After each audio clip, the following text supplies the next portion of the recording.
you be doubting? So don't doubt in my head. Just say what should be said. We can sit and talk about something happening now, not just hollow vowels. But I just worry about it, about giving up. How can I go without it? The doubt will push you through.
Get caught up to adjust all the frustration I have inside my head.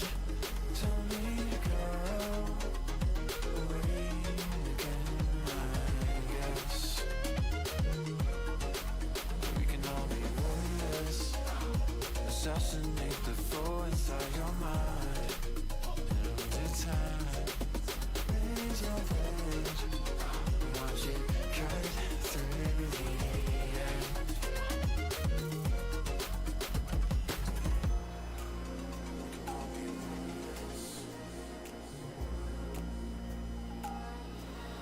Something out of my head. Just say what should be said. How can I go without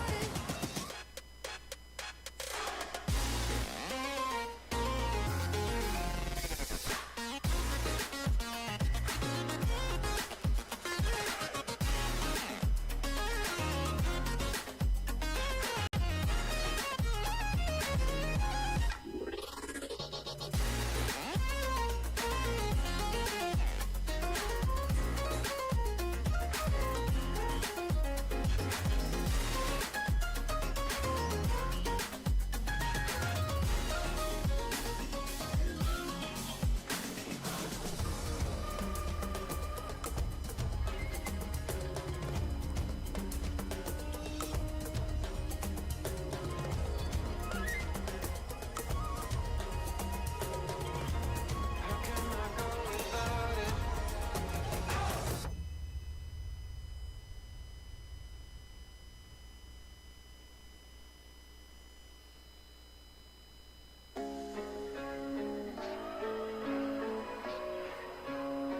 seen so many people go.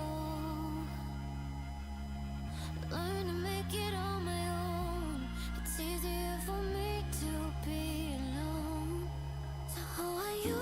Keep cutting through. Claiming you're not like the other guys. And only if I could give you a chance. Show me that you mean it. We'll feel some type of way.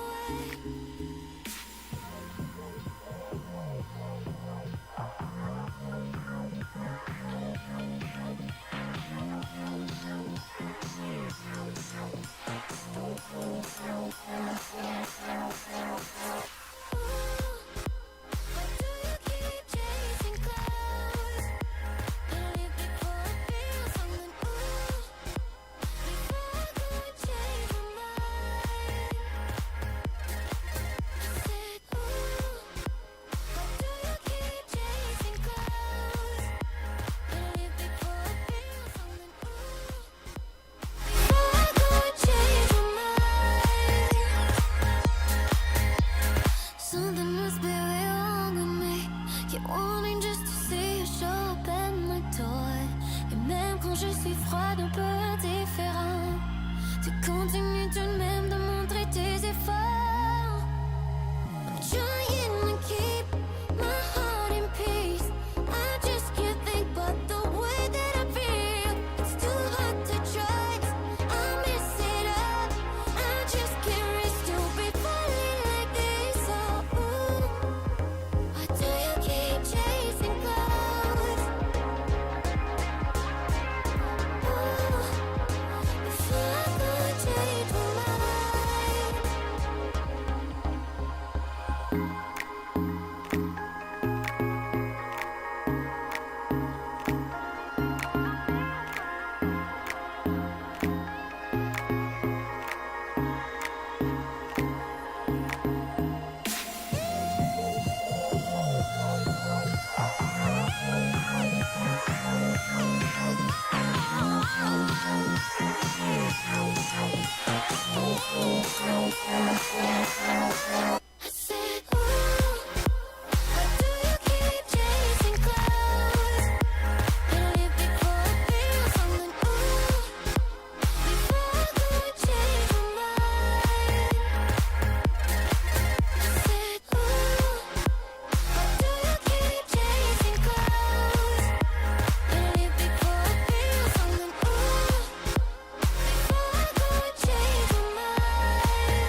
stay,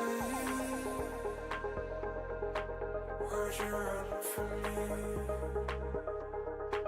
If I go, would you be happy here in the end? So is it all for nothing? Was it all for nothing? Those memories, was it all for nothing? Was it all for nothing? So is it all for nothing?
If I stay, would you run from me? If I go, would you be happy here in the end? So is it all for nothing? Was it all for nothing? Those memories, was it all for nothing? Was it all for nothing? So is it all for nothing?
Welcome to the night. It is finally here. Abandon hope, all who enter here. It is the Halloween party for Boise State Esports. I am currently your host, Jacob Gem Mountain Palmer, joined currently by some sort of a demigod or deity, or I'm not sure. What's your name? You're so kind. I am Baratilius, actually. Baratilius. Yeah. Hello. Well, Welcome. it's great to have you with us, and what a great night that we have for ourselves tonight, because we have got all sorts of competitions that are going to happen. We are going to be, in fact, starting out with League of Legends. The arena is going to soon be overflowing, if it isn't already overflowing. There are so many people playing on machines right now, so many people willing to go and fight to the death to get the ultimate prize, For which our will be some amusement, nice of course. Yeah, for some nice trinkets, of course. Yeah. But overall, what are you looking forward to? Because we're going to be doing 3v3 League of Legends, and anything can happen. Like, no one is bound by the meta tonight. It's true. When it comes down to it, it's, as we can clearly see, an interesting bracket. But with it being the one-lane map that is Howling Abyss, there can be a lot of different mix-ups available for anyone to really take advantage of. Well, as you can see, it is actually just going to be first to 10 kills or the first tower. So really, this is going to be, kind of bite-sized League of Legends, if you will. Early game, early game, early game. Or just have 3 ADCs. What's the worst that could happen? Well, I don't know what's the worst that can happen, but overall, these players are going to have all the skill that they can muster. Of course, if that isn't enough, I might have a certain contract that they could sign to maybe win, but there's only one thing that you got to hand over for your And contract. even if you lose, go grab yourself a slice or two of pizza and enjoy the rest of the evening. I mean, you won't notice at all what's missing from you, so... Fair. Overall, and if you don't even believe in that stuff, what's the difference? What's really, the difference? honestly. It's not going to make any difference to you. Well, overall, we are just going to be ready to jump into this match. We have so many players. It isn't just going to be League of Legends tonight. It's going to be League, Overwatch, Valorant, maybe some Rocket League, I'm not sure. But we'll also have a game show, which I will be hosting, and that will be very nice when we get to that. But overall, let's talk about champs that you could pick here. What are you looking out for, Baratilius? When my underlings do my bidding for me, they usually end up picking things with a little bit of pick potential. Go for a Blitzcrank, maybe a Nautilus somewhere in there. Could pick up a Jinx. Jinx has seen a lot of play. Misfortune, getting that high tower damage and that early kill pressure. Those are probably what we're going to end up seeing. Maybe Pyke.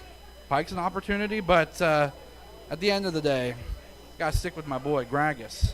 Similar to my other friend, Dionysus, as well. I hear that those fellows have some really wild parties. It is what it is. When it comes down to it, Gragas likes to party. I like to party every once in a while. They're on Olympus. You know what I just noticed here, Baratilius? What? We are like... We're polar opposites. Yeah, the polar opposites. We're like, we should be on one shoulder and the other of all the competitors here. Exactly. Just kind of trying to guide their way, if you will. See, you're on one shoulder, I'm on the other shoulder, and together we really help them have that moral dilemma at those crucial, forks in the road. Well, I don't really have to suggest anything that's, really... I don't even have to suggest any bad ideas. They're league players, so it already exists in their souls. I'm just bringing out what already is there.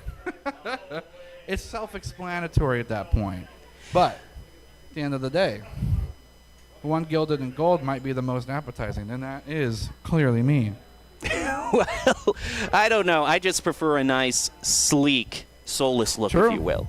Interestingly enough, I'm surprised you didn't dress up as a mad scientist of some sort, because I know you. I know we have things on the docket scheduled, but I feel like you're cooking up something else. Well, I like to keep, my plans just... I like to You keep my have cards very long close to my sleeves. chest. Yeah, there's Yes, something very up long those. sleeves. Yes, because you might need to hide a quill, for contracts there. Well, overall, Come on it up. actually looks like you were Let us talking about go. mad Speaking of mad scientists. We scientists. have one here, so No, sir. No? Doc Haskell. Oh, okay. Okay. Welcome, Dr. I noticed you were Haskell. doing something different with your appearance. So, Yeah, how what are your- you what doing keys to here the tonight? game for I'm here tonight? to share my keys to the game. For All right. All which right. game we got going on? League of Legends. See, this is the kind of Howling leadership Abyss. from Doc Haskell League of that Legends, keys has to the game. brought us to the top. It is 3v3 on Howling Abyss. That might. All right. Yeah. Don't pick Rumble. Rumble's trash. I think we're gonna have to. What was the key to the game? It was E-Thug Smash. That E-Thug Smash. Oh, so we're doing Yumi top support for jungle, right? Yeah. Play for your win con, draft appropriately, play for objectives. You're playing Annie, though, right? With you being Dr. Haskell? I think I might have to. You have to. I mean, is it random or No, you get to pick. You get to Oh, we pick get your to 3 pick? champs. Yeah. I might have to whip out the Annie You then? it would be someone somewhere in this arena would love you eternally if you did. It's not me, but I think I'm going to have to then. fair. Respect. Annie. Well, I couldn't have Dr. said it Haskell. any better myself. That is Dr. Haskell, Ladies and gentlemen, the Dr. guiding Haskell. light for Boise State Esports. A round of applause for Dr. Haskell on stage. Thank you. Woo! Well, overall, those have been his keys to Two the game, mics. and they are brought to us by Drop-In Gaming. Drop-In Gaming is the premier online platform for gamers who seek competition. Play your favorite games to win cash and prizes through free and paid entry matches. Whether you are new to the scene or a seasoned veteran, Drop-In Gaming has the right games and competition for you. To begin your competitive gaming journey, sign up at dropingaming.com. And here are Doc's keys to the game. 2, party, scout party. the food, and choose wisely. Find the best seats, meet new people, and pace yourself. Last one's ideally the most important. You don't want to end your night prematurely. You want to remember it. You get to... we got a lot of respawn. If you drink too much of that, you might be having a tough time, so pace yourself. So, Where's do the you, pizza? overall, if we are going to give our tips to the game, kind of as the two shoulder people, what would you be your benevolent piece of My advice? benevolent piece of advice for League of Legends: play dirty. Don't take Flash. Take Ignite. Take Exhaust even. Take those combat summoners. Play someone that you know. Someone that's mean. Someone that's green. Someone that rhymes with Biona. Perhaps. Maybe. Well, that has been Baratelius's benevolent piece of advice. My alternate piece of advice is steal all of the CS that you can get. Go for the ace every single time. And remember, if you don't get that ace, it's your teammates' fault. It's always their fault, and you need to make sure that they know that. We are going to be ready to jump into the first round of this 3v3 League of Legends very shortly here. And overall, do you think this kind of new rule set of just getting 1 tower or first to 10 kills, what do you think are the champions that really can go out of the gate very fast? It's tough to say, and without us knowing the champions that are picked, we really won't know. But what I do know is that there's some other snazzy people dressed up today. Yes, it is not just us tonight. We have so many people in great costumes, as you'll see all around the arena, and it is part of a contest. So we will be showcasing some of the best of show later tonight. Maybe get some votes and feedbacks from the Twitch chat there. A little too many feasts there, Baratelius. A little too much. I don't want to show Too my much badge. merriment and mead. It's too much. Well, overall, contain it. well, to make the mood a little bit more dour, we know one of these teams is going to lose in this first round. So Is it really a loss when you're having fun? Yes. yes, it is, because you've let down yourself Still and counts as an everybody. L. And But at least you can look good while doing it. yes, you definitely can. We will be ready to jump in. As you can see, there's our own Doc Haskell. Doc Haskell going on the with the stage, classic really. look, I gotta say. Well, I was referring to the social There's feed 3 that we Dr. have. Haskells on the screen right now. Is this even possible? I have What? no idea. You were talking about some sort of mad scientist roaming around. Maybe there's been some sort cloning of rift experiment. in the universe opened up. There's too many Dr. Haskells there. See Zaya Rakan, pretty cool. Burbs, which aren't real. Birds aren't real, they say. And This is wow. probably my personal favorite. Nerdy Bird is actually Kindred. Like full on with lights and everything. That is impressive. Ready to take you to the other side. That's scary. Where I await, basically. Exactly. What are you gonna do? I don't gotta know. follow. There's a lot of auditing to do of people's lives. Morality, it's very tricky, nasty business. In this zone right now, when you walk through those doors, yeah, that whole gauge is gone teeter-totter. Yeah. There's no north, there's no south. We're all topsy-turvy now. Well, there are scales, if you will, but you'd be surprised how many people can trip up with just one bad incident. What are you insinuating? I am It would be a insinuating shame that if there are something not a were to lot of happen. saints in this arena that you see before you here. I might be the only one wearing an exuberant amount of white. That's fair. That might be true. Well, we have so many great costumes from all over. You can see also that is the feed of the other play arena that we have there, where we will have more people playing. You can see just a little bit of a shout out there as someone held up their hands. And of course, this isn't all of the people that are here tonight. True. There are a lot more people in the conference room playing Smash right now. There are Also like true. 20, 25 more people there. If you listen closely enough, you can hear the link up B. Well, we will be showcasing those the finals of the Smash here Good. in the arena. So that's really going to fill up when that happens here. It's going to be Sora v Sora. I would bet money on it. Oh man, that's the new Final Destination, of course. Well, it sounds like we're going to be throwing it to a quick break. We will be getting to the competition as soon as we can. We will be right back. I'm Jel Baratelius here, ready to call all the action in the Boise State Halloween Grand Slam, if you will. We'll be back with some league right after this.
Visit NationalGuard.com to begin your Guard adventure.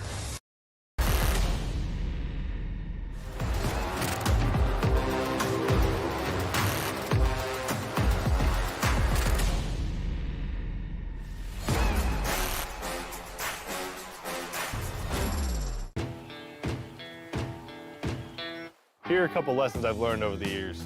Friendships come in all shapes and sizes. And always buckle up. Seatbelts save lives. That's a rule we can all live by.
Welcome back to the Boise State Game Pants Esports Arena. We are currently getting ready to kick off the Boise State Halloween party, starting off with 3v3 matches in League of Legends. On Halloween Abyss, first to 10 kills or the first tower wins. I'm still your host, Jacob Jem Palmer.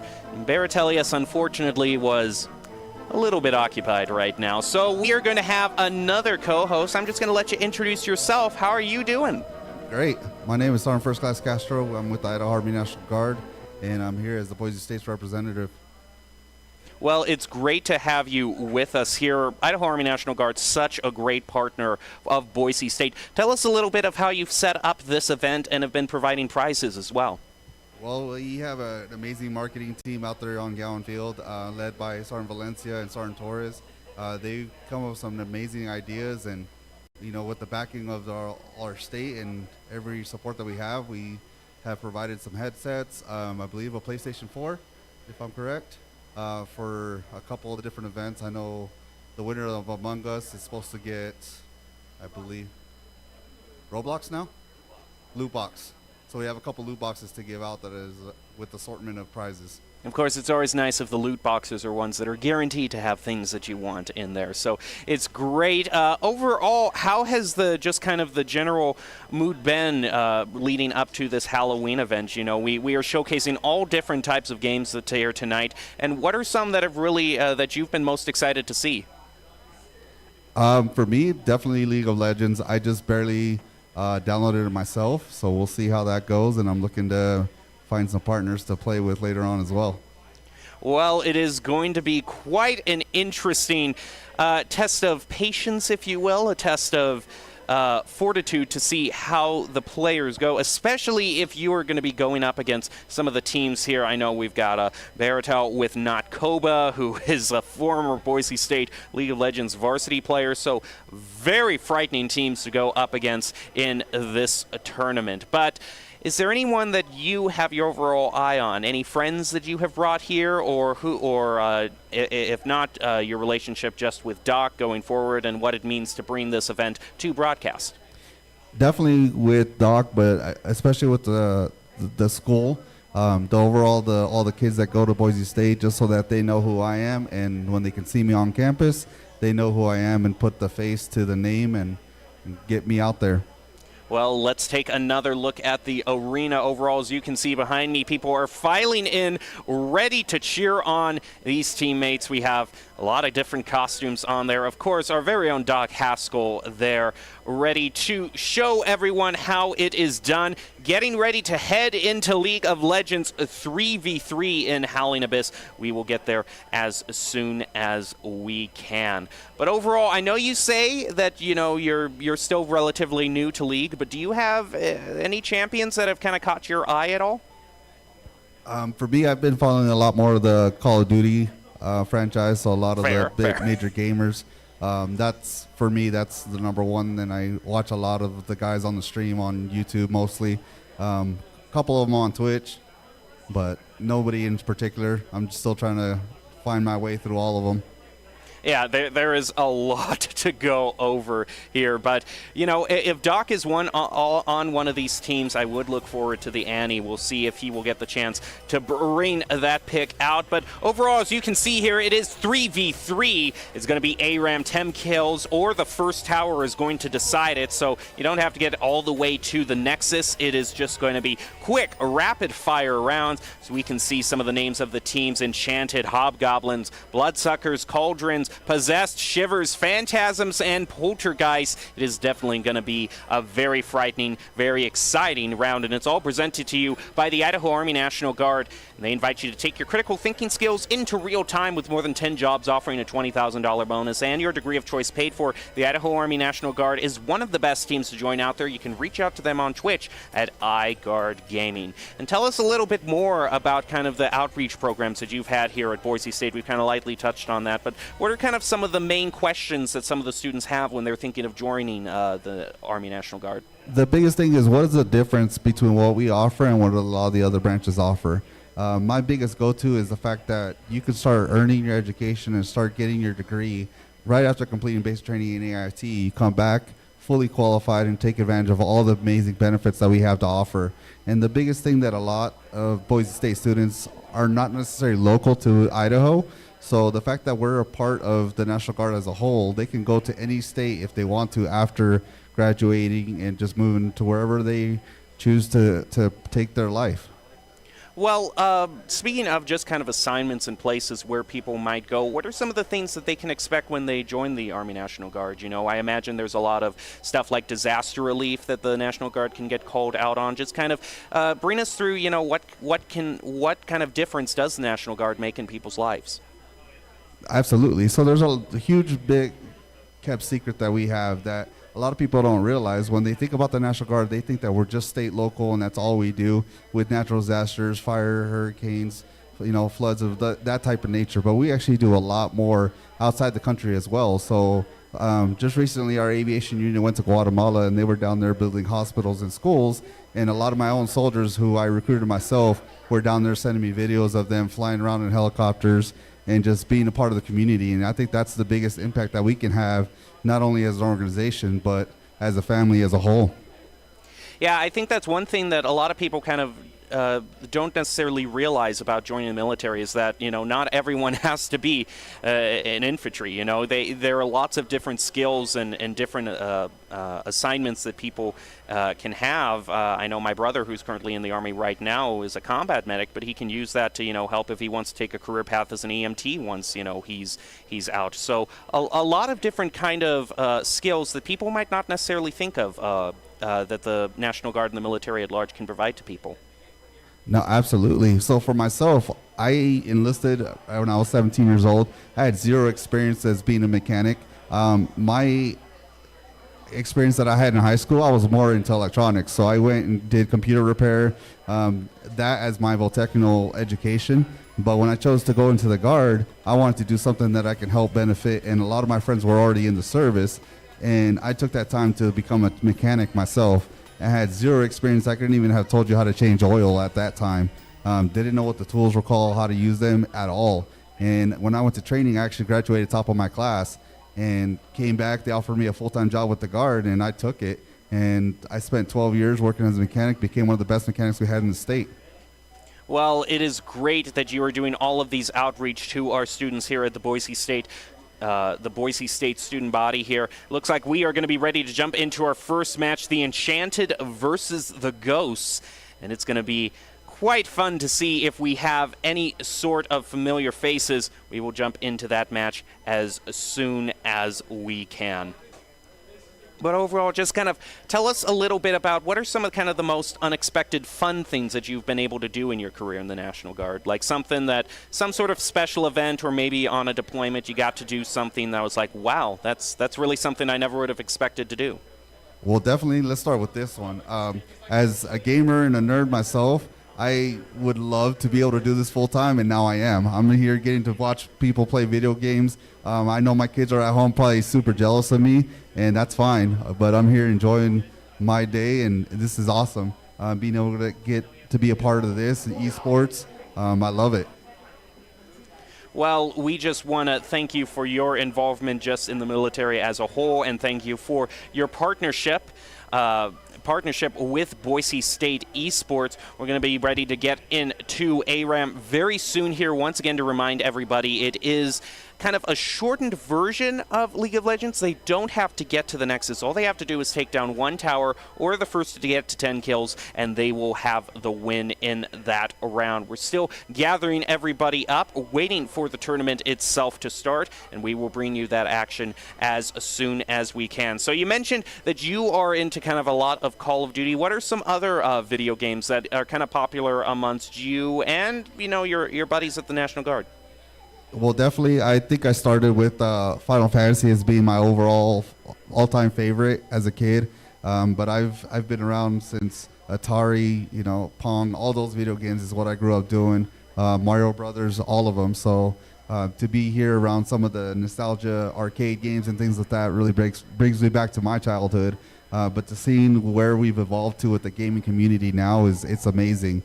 So been playing New World lately. But the little time that I have, I'll try to play as many different games as I can.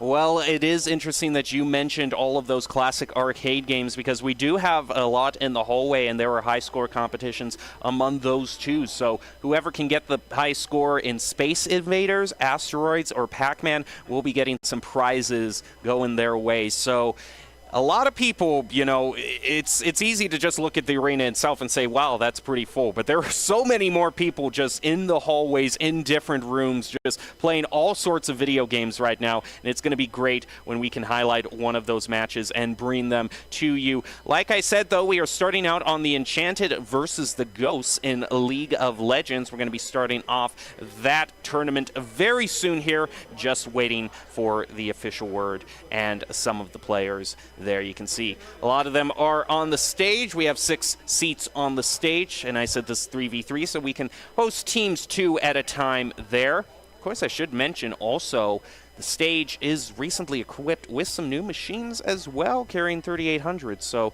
just goes to show you that unicorns do exist, and Doc was able to hunt down some to be able to bring those graphics cards here into our machines and ready to play and bring you that action. Of course, if you ever want to truly flex the power of a 3800, there's no better game than League. That is the perfect benchmark game, all things considered. Well, we are going to get into this next match as soon as we can. Is there anything else that you wanted to share with us, just that you think people should know about the National Guard?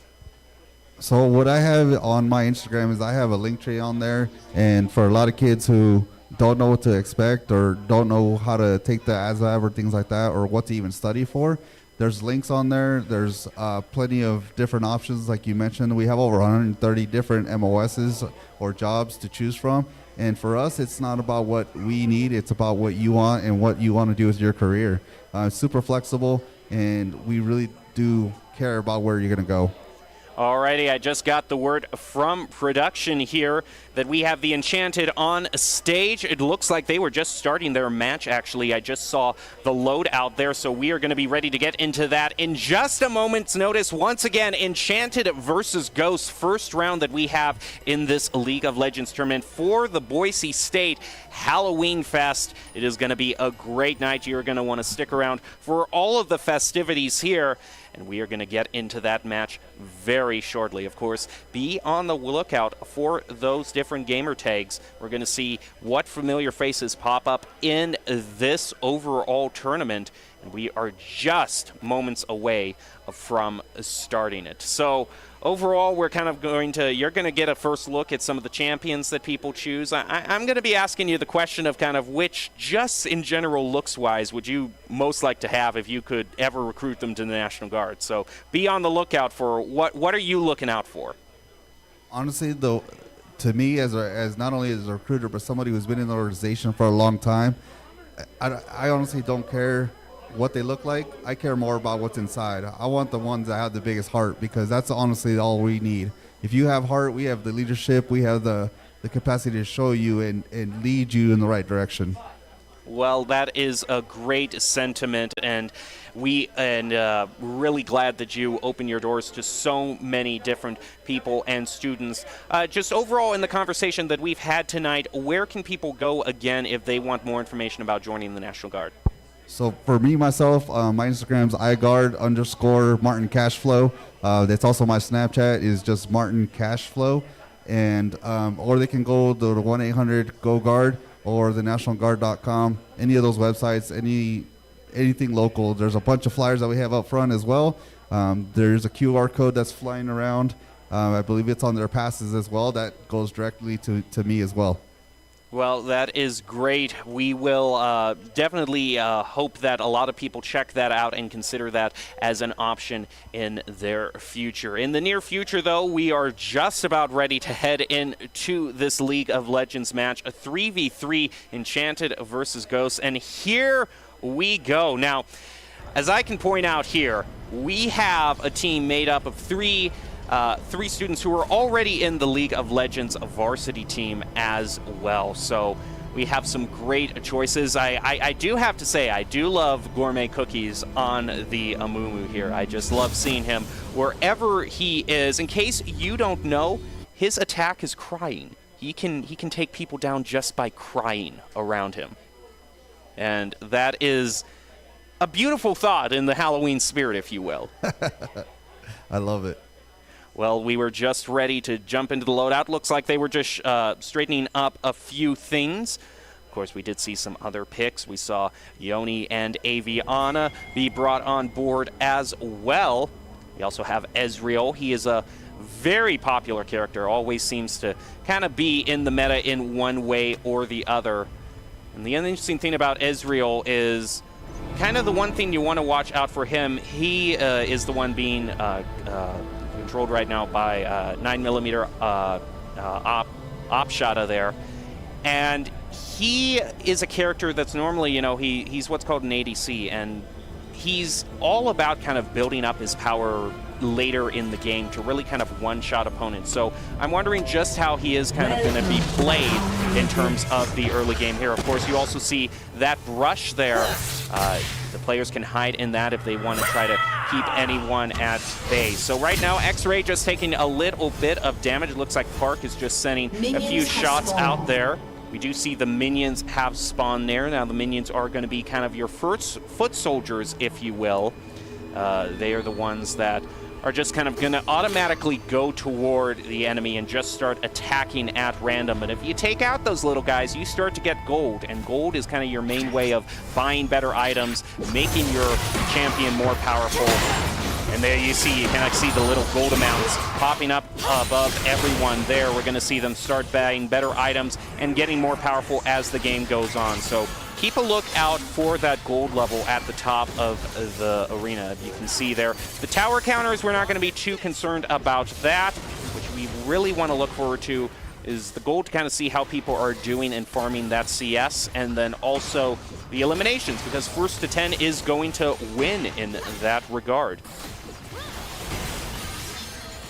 All right, we can see X-Ray very low down on health, is just going to kind of heal back up there as more pressure is going to be put there on Onyx, I think. I'm going to use Onyx. See, that's kind of the one thing that a lot of people, and there goes the Amumu. Gourmet is just going to go right in, put a lot of pressure on Elodad. Can he take him out? First blood going over to Enchanted, though.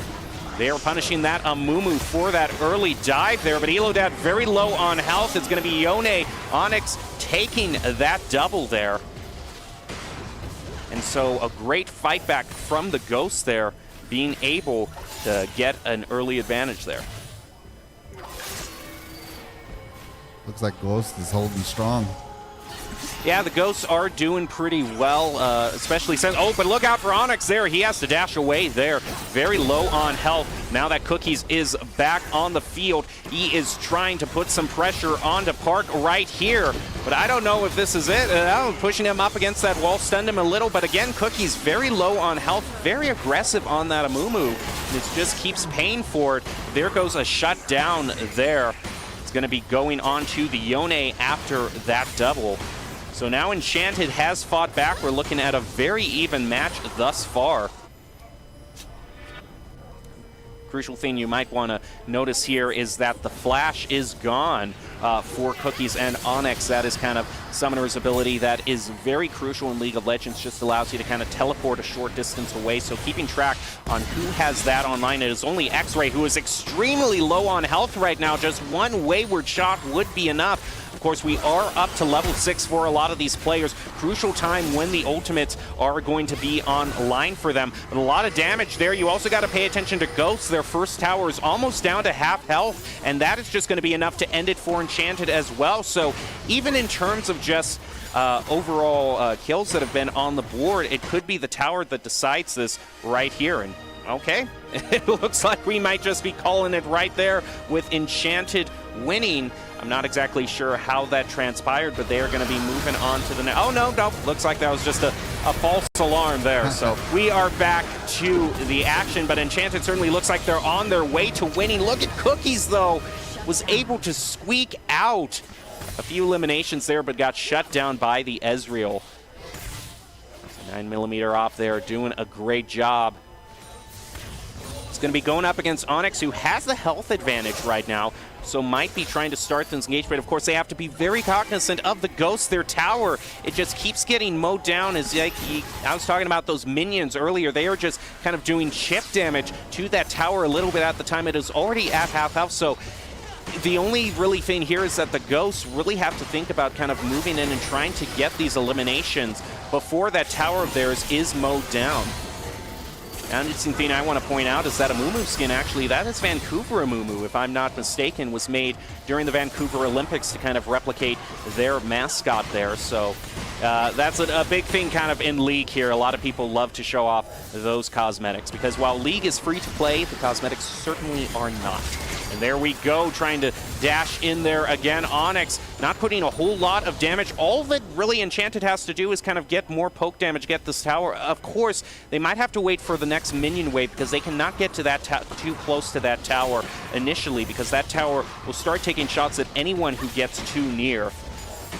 Taking just a bit more damage out from those minions. Now here they go. They have the advantage in the minion push. The tower is going to be targeting the minions instead of the champions, and this is Enchanted's opportunity to try to end it right there. There went the Ezreal ult out there. Isn't really going to pick up anybody there.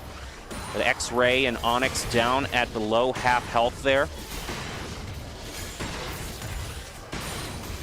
All right, here Park is moving in there. Almost takes out Onyx there. Very low on health. There goes Gourmet. Is going to head in right there. Going to stun Park. Gourmet low. It needs to be taken out. Is taken out, but eliminations traded back and forth. Now Onyx and X-Ray. This could be the match right here. All they have to do is get the elimination onto X-Ray. That is going to be it. That is the ace given over to Elodad.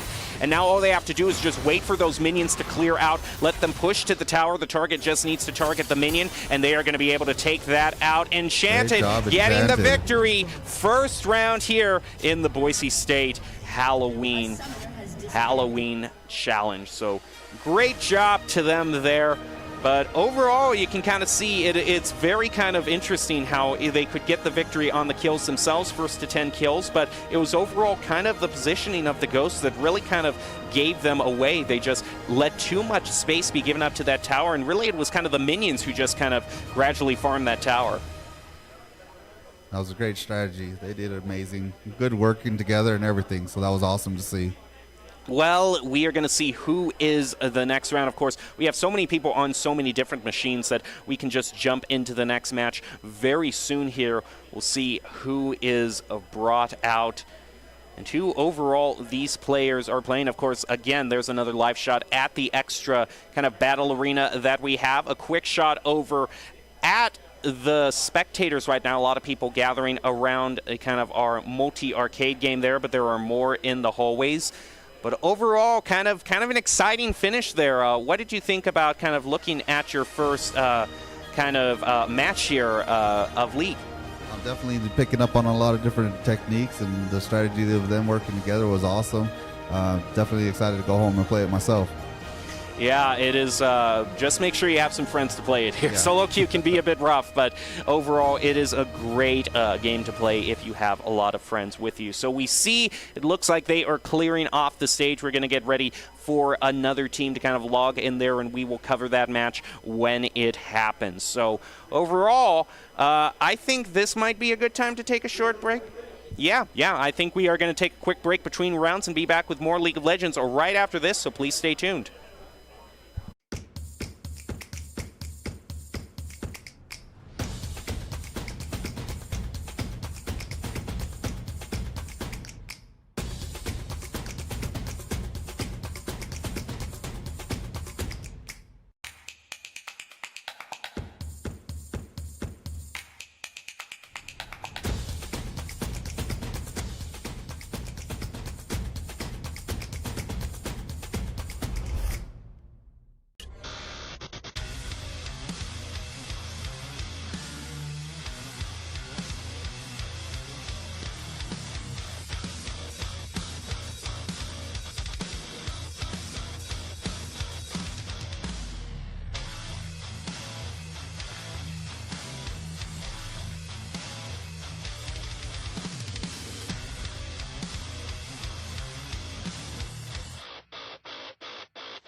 NationalGuard.com to begin your guard adventure.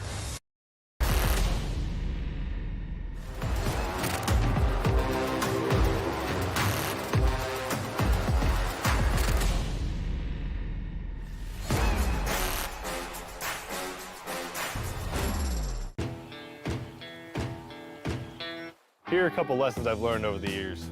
Friendships come in all shapes and sizes. And always buckle up. Seatbelts save lives. That's a rule we can all live by.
Welcome back to the Boise State Game Pass Esports Arena. We are currently in the middle of the League of Legends fight between all of our different teams to win cool prizes here at the Boise State Halloween party. Lots of people filing into the arena now. We are going to be ready to bring you the next fight as soon as we can get it. I'm still your host, Jacob Jem Palmer, calling all of the action for you. Unfortunately, alone at the desk right now. I feel very abandoned and neglected. But that's going to be fine because all of the other co-casters are in the tournament as we speak. So we're going to see a lot of different kind of opportunities to see some familiar names here. Of course, we just saw, we saw the Enchanted versus the Ghosts, actually. So this this particular bracket might not be what is actually playing out right now, but overall, we will get to the finals as soon as we can. Yeah, okay. There are some buys in the overall bracket, so that kind of makes sense. So the last match that we saw were the Enchanted versus the Ghosts, but overall we still haven't seen kind of any of those really great names that we have known here. So I'm waiting to see Fish. I'm waiting to see not Koba. I'm waiting to see Glovely, actually. You know, Glovely is going to be in this particular tournament. Looks like they are going to be playing the Enchanted next. So Enchanted, fresh off of that win, are going to be going up against some familiar names. And so we'll see what happens. I'm just willing to see what Glovely brings out, because for those of you who don't know, in terms of League, you know, Glovely's kind of our draft analyst. She does all of the analyzing of the drafts that have happened. And she's always pushing for Garen. That is always the thing that Glovely wants. And this is the one opportunity she has to bring out Garen. But Glovely's also brought out, you know, Teemo as well, and did pretty well in the last ARAM that we had. So we'll just have to see what twisted strategy is in her mind. But right now we have Doc's keys to the game to a party, and that's to scout the food and choose wisely, find the best seats, meet new people, and pace yourself. And I have to say I quite agree with that, because we have a lot to get to tonight. But it looks like the tournament is picking up. We are in the full swing of things, and we will be ready to bring you the next match as it happens. Of course, I have to just wonder if this is kind of an excuse for a lot of people to kind of not worry about bans, not worry about anything that they might want to play being taken out of the equation. They can just show off. Maybe they can show off that new cosmetic that they got, that new champion skin that they paid good money for and want to get some sort of opportunity to show it off to everyone here. So we'll just have to see what happens. Of course, with ARAM, also, just random champions as well. There are just a lot of different opportunities for different things to go awry here. Now, I was talking about Glovely, kind of our draft analyst, and she is joining us on the stage right now. Glovely, how are you doing?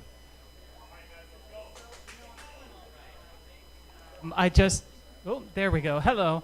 I think I'm doing all right. I just participated in Smash Bros. And turns out Joker is really good, and neither my Little Mac nor my Banjo-Kazooie could handle the referee, so...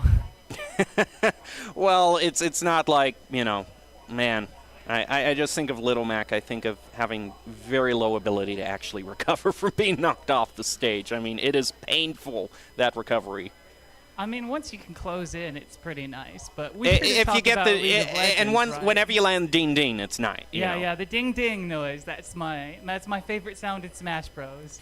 All right, but overall, we kind of had an interesting comp last time. To bring you up to speed, Glovely, and what we saw in the last match is that the other team, the Ghosts, that were going up against the Enchanted, it was pretty even in terms of kills, but the main thing that really did the Ghosts in is they didn't really make any space for themselves. It really was the minions who just kind of farmed away at the Ghost Tower, which they just kind of all huddled under, and they really kind of did half of the damage to that first tower, of which all it took was one good team fight, and the Enchanted just cleaned it up.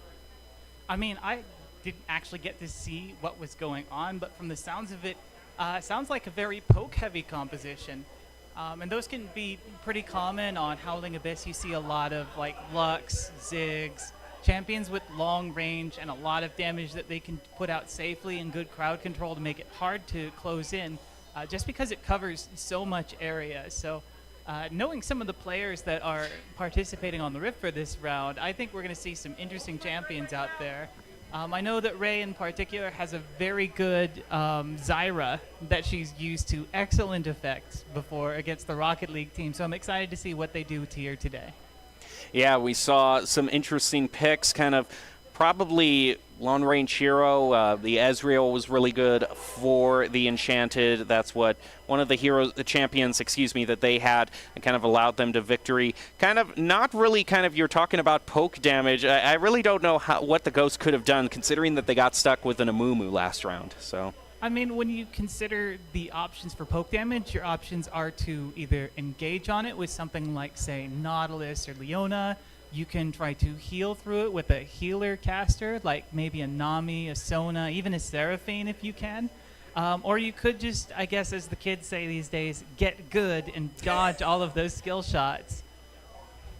And, if you're looking for a champion who can regenerate through a lot of punishment, I know a certain Demacian who's I knew you're going to bring any sort of opportunity to bring Garen. But now if I'm remembering it's what... an execution ultimate that's really good. He's got lots of sustain. He shreds armor. I think he's an excellent choice. Well, I do have to bring up, I now do remember kind of the full composition that the Ghosts had. They were the losing team. What they had an Aviana, a Yone, and an Amumu there. Yeah, well, Yone, I think, is just really strong right now. Overall, it doesn't matter what you're playing into. He's going to chase you down and put down a lot of hurt. Once he gets those 2 crit items, he tends to take off. Getting all of that extra crit for free makes a big difference, especially in ARAM, where you don't get to back whenever you want. Well, just to take a quick break from that, I have been informed this is one of the many prizes that we have here. It is all nicely wrapped up, but this is a watch from Fossil, actually. So it's a very nice looking piece of equipment, and we are going to be doing the drawing for it right now. See, this is the omen for Garen. Spin to win. There we go. Here we go. We're going to do the spin to win. It is going to be, it looks like Talia. Talia, are you in the arena right now? If not, we will make sure to get this prize to you. Just this really gorgeous fossil watch here. One of the many prizes that we are offering here at the Boise State Halloween party. Like I said, it's always nice to get loot boxes when you know you're going to get something good in them. Definitely. I mean, how often? I mean, we criticize loot boxes all the time just because there's sort of that pseudo gambling mechanic that's not technically gambling. Now we're looking into the champion select here. Ziggs, Oh, I Tristana, see. Vagar, and Skarner, Annie, and Jarvan on the other side. So Doc at least gets his wish. Yeah, I mean, Annie's a great champion, I think, in terms of burst, and it looks like, I think that's the Boise State production there who is going for much more offensive diving strategy. Skarner can be really great using that snowball to close in the gap. Once you hit level 6, grab a hold of someone and then drag them to the rest of your team. If you catch someone with a Skarner and drag them to an Annie, they're going to be stunned forever and then trapped inside a Cataclysm. So it looks like I was just a little bit mistaken there. I was thinking it might just be random champions loadout, but it is going to be picks and bans, which unfortunately for any Rumble players, you're just going to, it's not even going to happen at a casual event like tonight. You're just, you're still grounded, if you will. Well, let's be honest with ourselves. Rumble maybe isn't the greatest champion in terms of ARAM. Like, yes, he has that high-impact ultimate that's hard to get away from because in ARAM it can basically go horizontally across the entire map, which is fantastic. But for the most part, like, Rumble is pretty close range. He's only got the Electro Harpoon, which doesn't cover that much distance. And I think there are better champions that you could go for. I really like the poke mages on the other side. Vagar, I think, is especially powerful in ARAM because of his ability to scale. And it looks like we're being visited by some friends. Hello here. Yes, one of the many versions of Doc Haskell that we have here tonight, joining us with a family member, I am not mistaken. Well, Ramona won't wear the glasses, but she is here in the full Doc jacket created. It even says Doc on the back. It's the exact jacket that I'm wearing. And I think this is one of the coolest things that a one-year-old could possibly wear. So it runs in the family, the general look. Oh. All right, that's how you do it. Those are Doc's keys to the game right there. Yes, exactly. Just eat the microphone. The microphone looks stylish. Already Miles. There we go. Already miles ahead of so many other people who Yeah, use the I don't know if microphone. I should be offended or jealous of the coif that she was given. That is. I love how a one-year-old knows. See, a one-year-old knows better how to hold a microphone than many Most other of us, people. yeah. Just.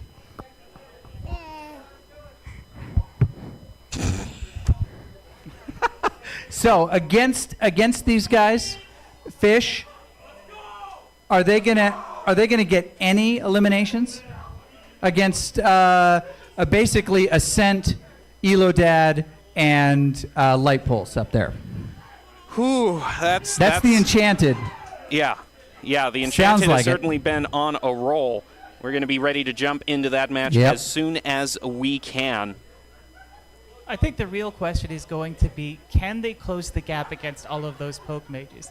There is a lot of magic damage and crowd control that's going to be charging towards you, but you can have your two tankier champions, the Skarner and the Jarvan, build some magic resist. Like Spectre's Cowl, I think, is absolutely fantastic if you're going into a triple AP composition like that, because not only are you getting the health and magic resist, you're also getting a passive that will restore damage every time you do get hit. So you are constantly healing and regenerating even as you take that poke. So it's going to be a question of, can you close the gap? And once you can close the gap, I'd say that the answer is pretty solid. You're definitely picking up an elimination. Well, we have advice all over. We have advice on how to play the game itself, and we got great advice from Doc's one-year-old relative on how to present and actually use a microphone. I can't tell you how many people are holding it like 10 feet away from them, thinking it's like some sort of magic device. No, you talk into it. It's a microphone. Hold it and talk into it, and there you go. And that's something the Doc's one-year-old knows and already understands. So if a one-year-old can understand it, to all of you presenters who want to be casting in the future, know that you have to talk into the microphone to be heard. Overall, okay, that's just my little rant being a production student. That is That is just, when you're a production student, that's what you get your degree in. That's the main thing you notice. You're part like, of me wonders if use that's your a mic. hint. But what are you looking at so far? Let's get into the actual game here. I mean, Lovely. first thing I've noticed here is that, yeah, that was an attempted dive there. Already the event horizon coming out to stop those engages. So that is going to be very difficult for production to be able to get their squad through here. On the other hand, there's the event horizon, but if it misses, you're going to get jumped on really hard by that Jarvan. First blood, however, he's going to go over to the Tristana as Think Tank tries to close the distance. He's going to get shot down. Elodad picks him up. There's the elimination on the Sweepy Boy. Well. That's an ace already. Yeah, and remember, they just need one tower here. Now, I do think that Ghosts are going to be able to at least respawn, or I don't think this is Ghosts. I think this is another sort of team here. But remember, Notkoba was a member of the League team himself here, but they're going to have to fight. It's already almost over. There's the attempted dive. We're going to close in. There They you go. got the Veigar. That's one. Here comes Tristana, though, under the tower. She's going to jump away with the rocket jump reset. And now we're down to 2 members here. We are seeing this dive strategy coming out, but it's so hard to close in on that Veigar because of the event horizon. It's such a huge area of effect stun that stops and dashes. Oh, there that's goes it. the first carrot. Well, okay, great game, everybody. Way to go. It's your 2-minute league game. You know, I must say that I'm very surprised that nobody banned out Tristana, nobody banned out Ziggs, nobody banned out the champions whose jobs are specifically dealing tons and tons and tons of damage to turrets and structures. Notkoba's just going to take out his frustration on some of the minions here. I mean, hey, he had the CS lead. I mean, we can give that to him. I think we could definitely say that Enchanted won this round, and we're going to be moving on to, looks like, the Bloodsuckers here pretty soon. Yeah, it looks like we're just going to get a swap in-game here very soon. But once again, Enchanted, not surprising that the actual Boise State team would do well here. They won that in just 2 minutes. So I don't know. I know that we wanted the league games to go faster. I didn't know if we thought a 2-minute league game would be in the cards. I mean, they got an elimination. I think that was their goal, just to eliminate just get one member, just one. They got the Veigar. So there you go. A little bit of something for everyone to celebrate, if you will. So it looks like we're actually going to be going to break here just for a little bit as we wait for the next round in this league tournament. You're not going to want to miss it. Hopefully we can get maybe a little bit more of an even fight, but we will have to see. We'll be back after this.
Visit NationalGuard.com to begin your guard adventure.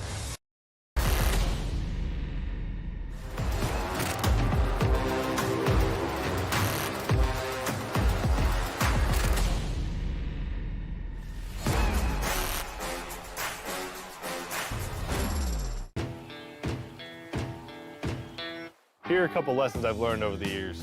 Friendships come in all shapes and sizes. And always buckle up.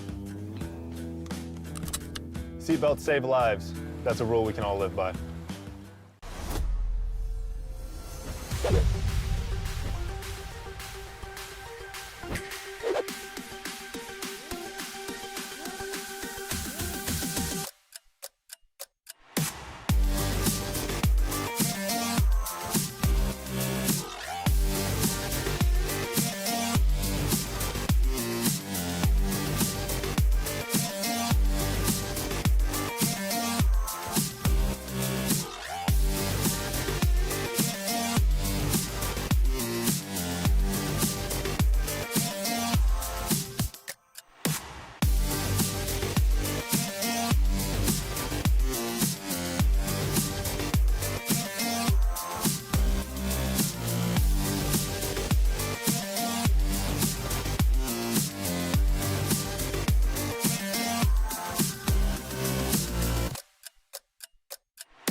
Welcome back to the Boise State Game Pans Esports Arena. We are currently in the middle of our League of Legends 3v3 Halloween tournament in ARAM. I'm still your host, Jacob Jampalmer, joined by Red here, who lost her way on the way to grandmother's house and ended up here at the Esports Arena. But I'm sure it has been quite entertaining, to say the least, everything that you have seen here. I mean, I'll admit I'm a little bitter about my Smash Bros. Tournament loss, but I am happy to be here for the League of Legends ARAM series here. I think we're going to see some exciting games, and hopefully they won't end in 2 minutes. Hopefully. Just for those of you who don't recognize, that is, of course, Glovely. She is joining me for this tournament, just some of the rounds we're going over. So, to bring you up to speed on this tournament, Enchanted, they can't be stopped. They're the team that's already playing tournaments as we speak in the normal Boise State Esports schedule. And Doc asked you the plan. Doc had a plan to try to sabotage them. He went up to you and asked a very specific question, did he not? Yes, he was asking me, what are the 3 worst champions in ARAM? And I had to think about it a little, and I'm not sure I came up with a completely satisfactory answer for him. But I do think that the 3 I came up with are very difficult to use in ARAM, and for very different reasons. Well, why don't we go over each of them? The 3 champions I picked were Udyr, Nunu, and Shaco.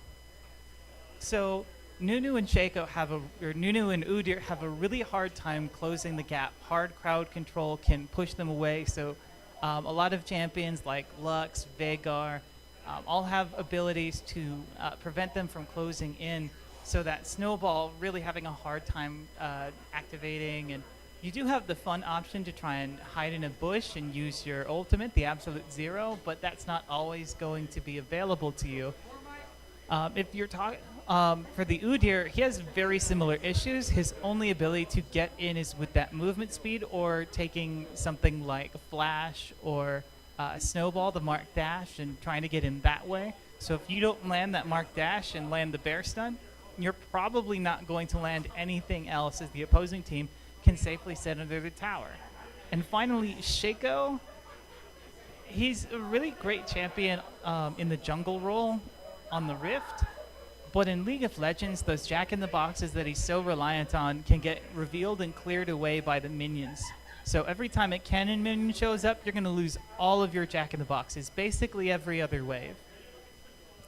Well, that is kind of, once you gave each of those reasons to Doc, he just kind of went to the arena and said, okay, this is what you're using. He just went straight up to Enchanted and say, okay, use all of these. I'll admit that there were a few other champions that were on my radar. Like, Ivern literally doesn't have a passive on ARAM. So he would have been a fantastic option. I don't think Fiddlesticks is as good as he used to be. It used to be you could poke with Dark Wind, but since his rework happened, he's not as powerful on ARAM. I suppose he is one of the few champions that can give you vision.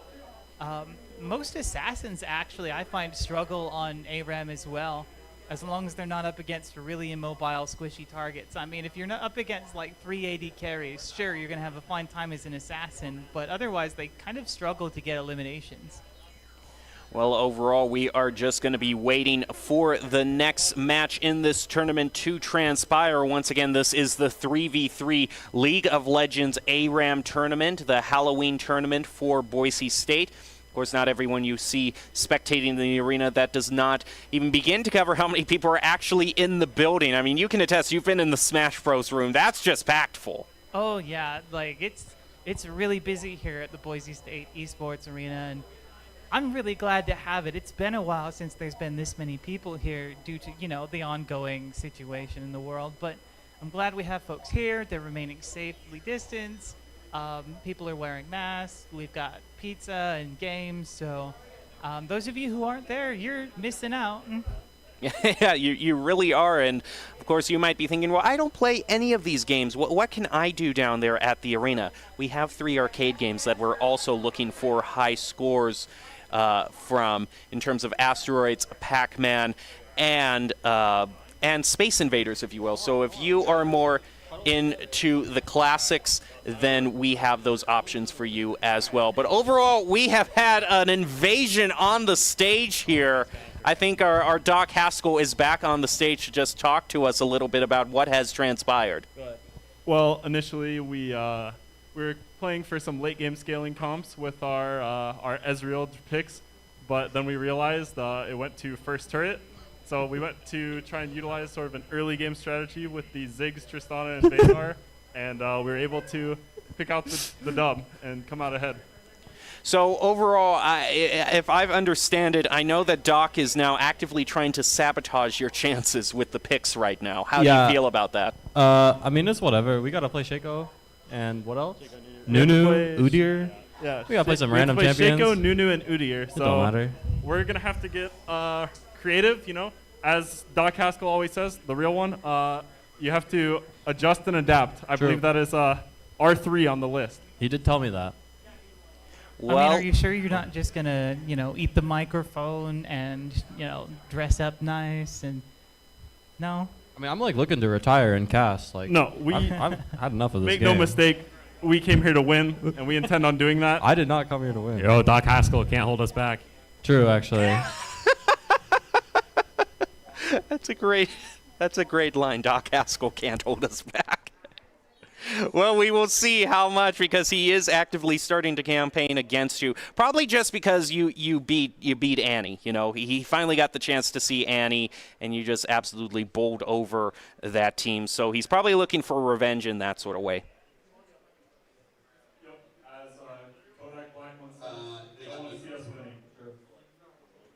I think Koba's gonna schedule like some 12 p.m. scrim set because we just beat him so hard.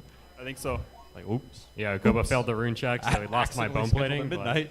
He's gonna torture us now with scrims. So what sort of questions do you have, Glovely?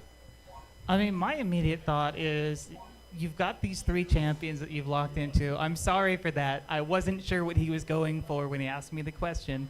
Are there any champions you think would be worse than the 3 that you've been dealt? Probably like Skarner, which the other team picked last game. That's not even a real champion in League. Ouch. He's like a glorified caster minion, and he's just there. It's like, oh, yeah, it's probably Skarner, I guess. Skarner Warwick sounds pretty painful. Warwick's broken. Y'all ever play against E. Brixton? I'm gonna have to say Rumble. Rumble? It's the worst champ in ARAM. I just think yeah, my he has game split is XP. really bad. Sabato out of his mind. Yeah. we split XP. My mid laner loses his mind, just like normal. I mean, it's just like every other game. Well, we just want to wish you the best of luck no matter what obstacles are put in your way for these next few matches, and we'll see overall. And it looks like you're going to join us, actually, just to give kind of your thoughts on this next match here. We're going to go with the Ghosts into the Bloodsuckers here. Looks like they picked 3 champions that we just picked. So White Ethan's a bit of a fanboy. We got some fans, I guess. Yeah. Looks like the other team has 2 Comets. We got Teemo, AD Teemo, actually. Yeah, I think I like the Ghost better here. We see not actually off of his one trick. So. Oh my! Getting stunned up. Huge taking a lot of damage. He's dead. Electrocute. Has Snowball. to flash the snowball. I gotta ask, why would you pick the Cho'Gath in the early game? He doesn't really scale until he hits that level 6 power spike, and by that point, your tower might be gone. It's kind of not really a champion. I think the thought process behind the Cho'Gath might be that his passive gives him a lot of sustain when he kills the minions. So maybe we can play for killing minions. That's a good win con. I think. There's also the funny factor as well. Yeah, Cho'Gath's really funny. As my teammates in my solo queue games, they like to be funny, so we'll just pick Cho'Gath. It's really funny. Oh, looks like we're dead. Don't know what happened. Looks like we jamming the maybe. Ezreal gauntlet down Zyra's throat there. Apparently, looks like we all have demolished. Several demolishes. I wonder who pioneered that strategy. Those guys must be geniuses, no? Yeah, I think they may have taken influence from a certain team. Yeah, I don't really know. Team Enchanted. It's almost like, there's certain champions and items and runes that are really, really good at destroying towers early in the game. True, that's true. Yeah, it seems like Ghost is unfortunately failing the first turret speed runs. So. Wait, but Teemo is so broken. Like, they legit auto attack the towers. It's actually so insane, no? seems like Bloodsuckers also has forgotten about the snow globe, which I recently found out is incredibly overrated. Shout out Idaho Central Credit Union for sponsoring this match. We love you at Idaho Central Credit Union. Yeah, it funds my crippling item addiction. Looks like Cho'Gath is. Looks like the tower will. Looks like be the going game is down. over. Yep, another 2-minute match. Pick up the win. It really looks like the meta has been set. We might have to see some draft preparation. I don't know who Bloodsuckers coach is, but they might have to like hire somebody. Yeah, I think we're gonna have to. We can not be serious. Presented by PBI Daring. What is it? What is it presented by? I don't know if anyone really would accept a sponsorship for a game that only lasts 2 minutes. I mean, maybe you'd be able to sell it to them for a very low price, but I don't know what you're talking about. Hey, I'm a cheap guy, you know, like, you gotta pay me much, I'll do whatever. Well, one thing that isn't cheap that I want to call attention to are some of the prizes that we are giving out right now in these drawings. We've been giving out a fossil watch. I also see we also have this watch right here. Very nice, very sleek. Can go very nicely that's a nice watch. with Nice watch. Yeah, any outfit you want. All black, preferably. I know where Boise So State puts their budget. So you know what I'm you're saying? eligible for these prizes too, right? yeah, they're in the drawings. Yes, Can I yes. win? Drawings? Yeah. We're just holding drawings every now and then. We're just spinning the big wheel to see who overall wins these prizes. So we've already had one drawing, so you're just going to want to stay tuned throughout the whole night to see how things turn out. Can we sign a better top laner with the budget that we spent on this? Yo, I only saw my name on the wheel once. Was that like a misprint or what? Yeah, actually, we gotta rig this. Like, Yeah. I need this watch. I'm pretty sure that I'm the only top laner you could possibly afford. Yeah, With true. your budget. Owen's cheap though. The good thing about a watch like North this. Dakota, he was getting Nunu ultied. The good thing about a watch like this. Yeah, that's the homeless people actually. Oh. Oh. Oh, my bad. I was just saying the good thing about a watch like this is when the matches only last 2 minutes, you need to keep track of every single second you have True. in the game, considering like True. it's That's like true. just with every second, 1% of the game has already ticked away. So All right, match start, and it's over. I mean, it would be nice if you could, climb ranked in that. That I mean, way, it would win be every nice. 2 minutes, you'd be Yeah, done. if I And could get a win every 2 minutes instead of having to slog through a terrible top lane against like 500 different range champions, that'd be really nice. I think you're forgetting the Elo Dad special of losing 13 games in a row. True. Which I could lose significantly more if the games were 2 minutes.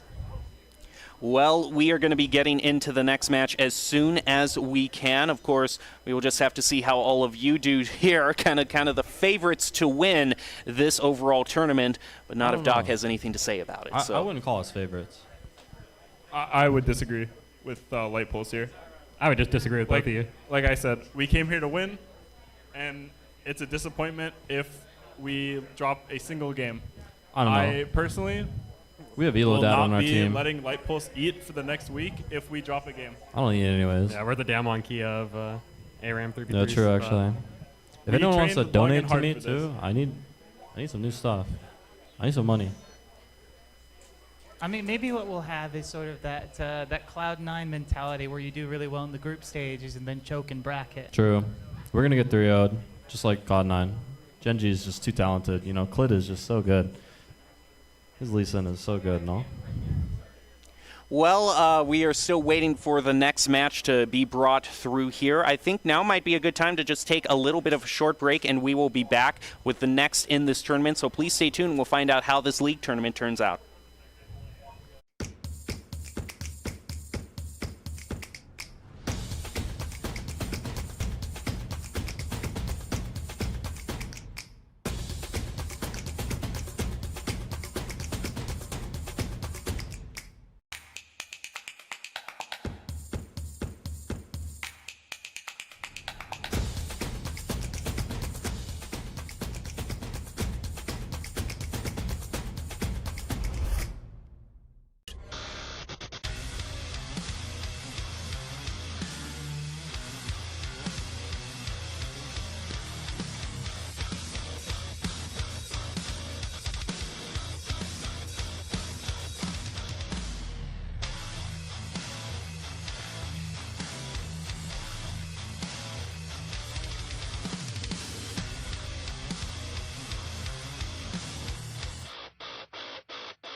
NationalGuard.com to begin your guard adventure.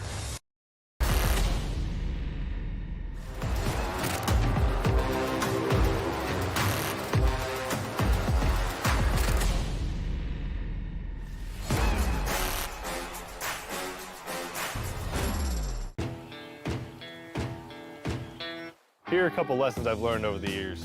Friendships come in all shapes and sizes. And always buckle up. Seatbelts save lives. That's a rule we can all live by.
Welcome back to the Boise State Game Pants Esports Arena.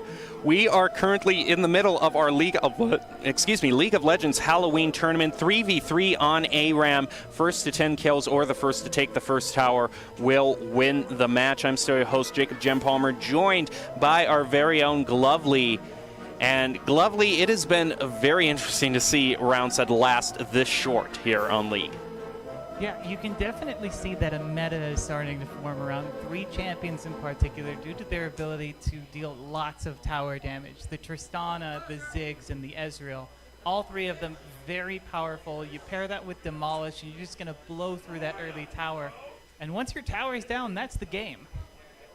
Yeah, I really don't know if Enchanted can be stopped here, as they are just kind of barreling toward the finals very fast here. We're going to take a short little look here to see who wins the next prize here. We're going to spin this wheel, giving out that watch that I showcased earlier. So let's see who is lucky right now. Oh, come on. Big rolls, no whammies. Okay, and it looks like it is going to be... Oh! Oh, you were so close! Zeke!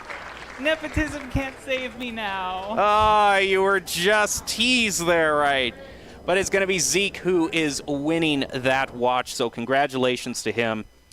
And we'll be ready to give out that great prize right now. Like I said, this watch from Fossil, I believe. The last one we gave out was from Fossil, so these are really nice quality pieces of merchandise here. So I'll hopefully get better luck next time.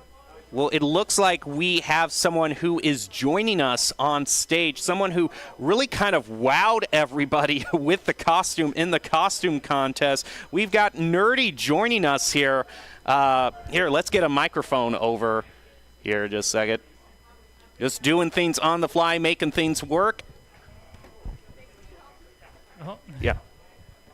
All the way from Runeterra. There you go. Very happy to see you here, and I love the Kindred costume. Thank you. It took over 120 hours worth of work to get it done and working, and it's still not where I'd like it to be. I also did take the wig off briefly, so it's kind of flummoxed right now. Yeah, hello. Well, overall, it would be something if we saw a Kindred in the very next match, considering you're on the stage here.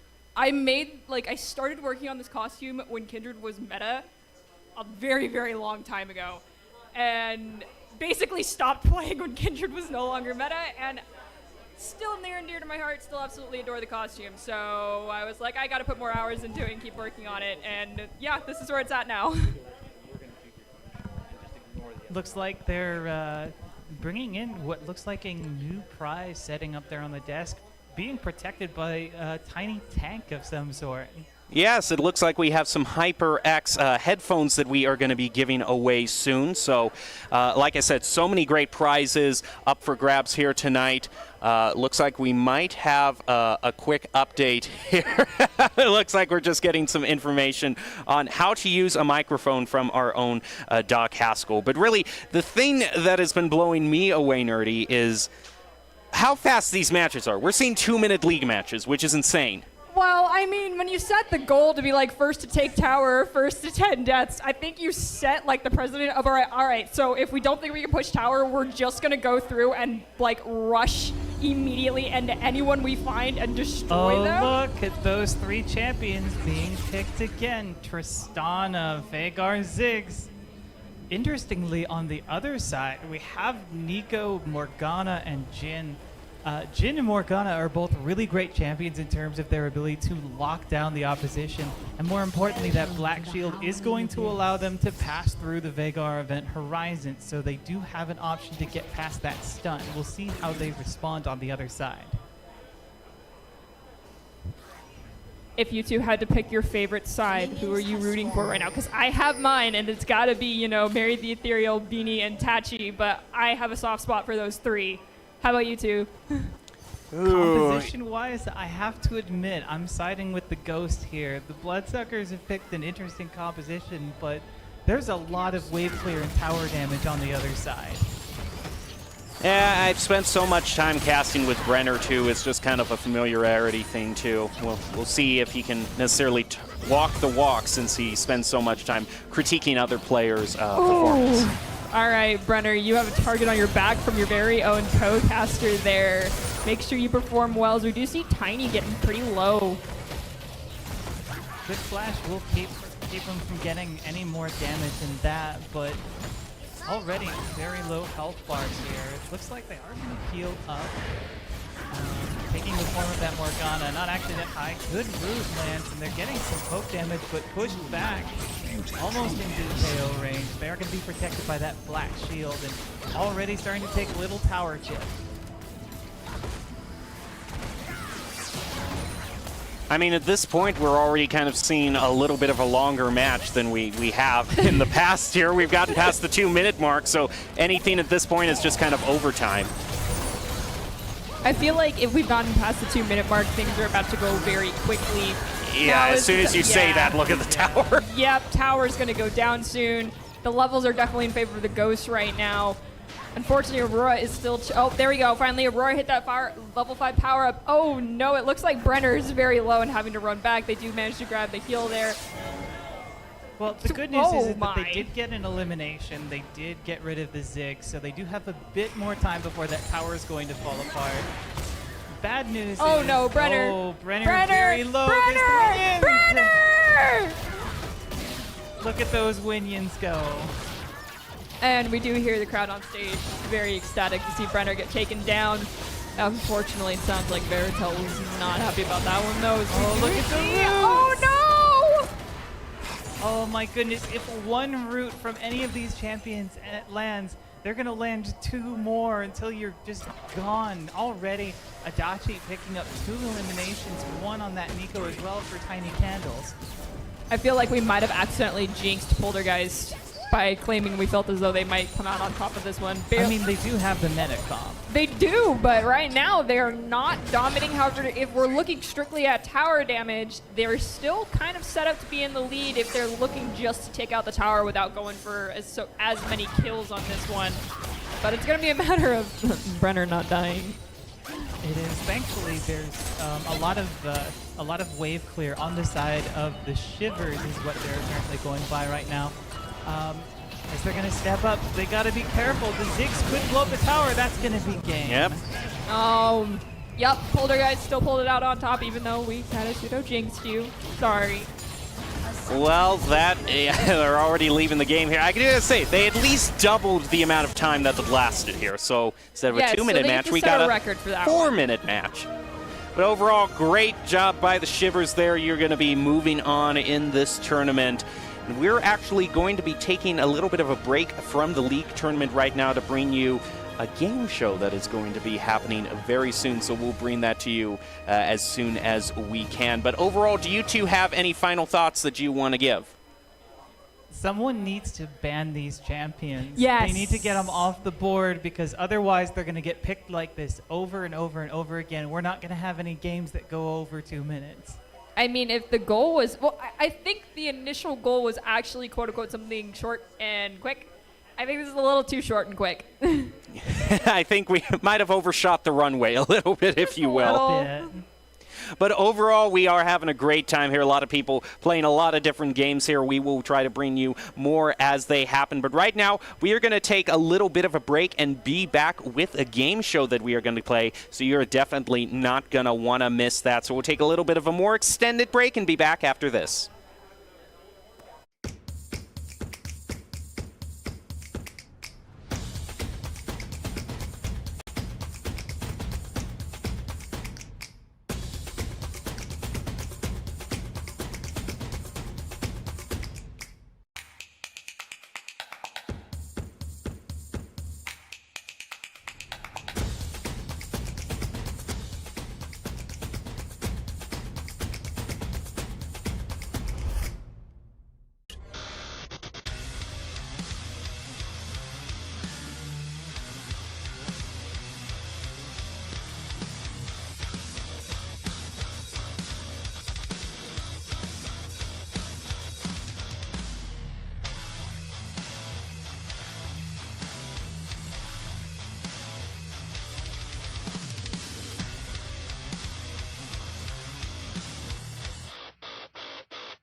Visit NationalGuard.com to begin your Guard adventure.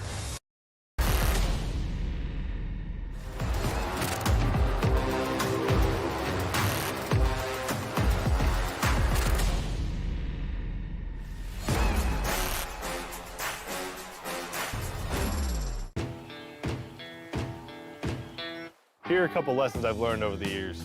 Friendships come in all shapes and sizes. And always buckle up. Seatbelts save lives. That's a rule we can all live by.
Welcome back to the Boise State Game Pants Esports Arena. We are actually going to hold on that game show for just a little bit to bring you the finals in this League of Legends tournament. We just kind of want to wrap up everything and see who the winners are. I'm still your host, Jacob Jem Palmer, joined on the stage by Red and Kindred here.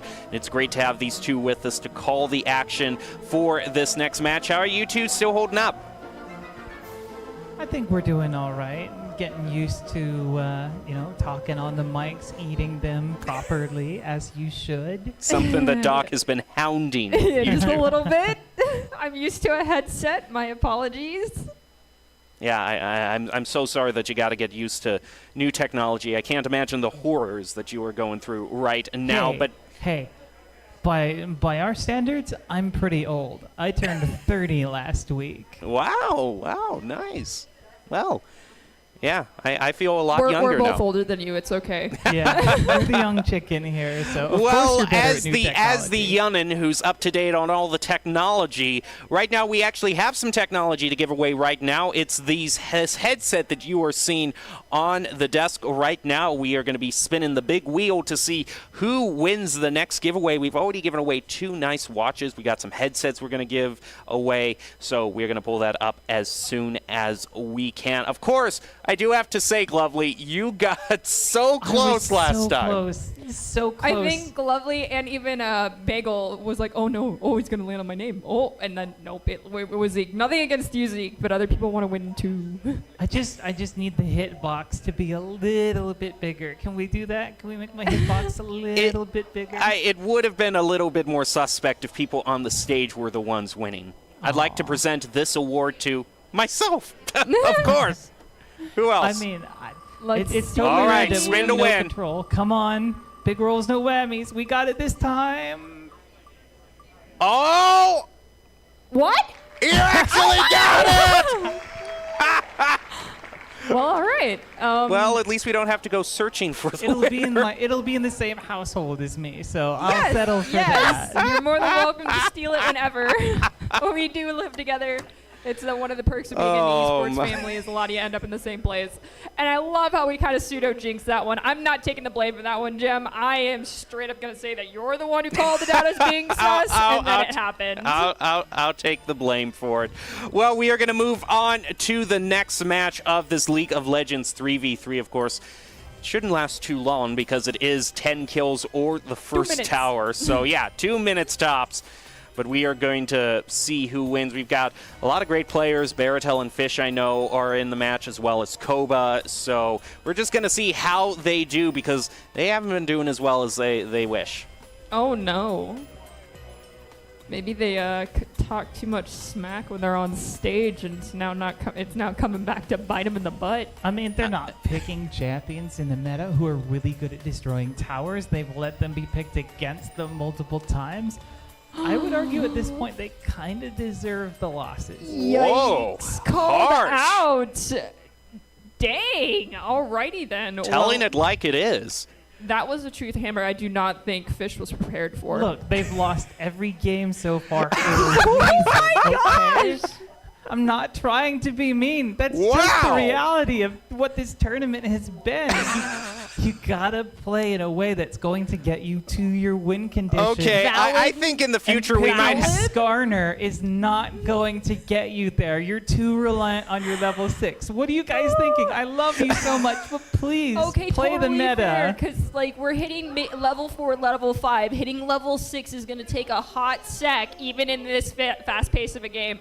You need to think about that. The power creep cannot start to happen. I just like how you're kind of ruining Fish for every single upcoming league broadcast he had. He's going to be giving his analysis and everything, and everyone's just going to go, Halloween.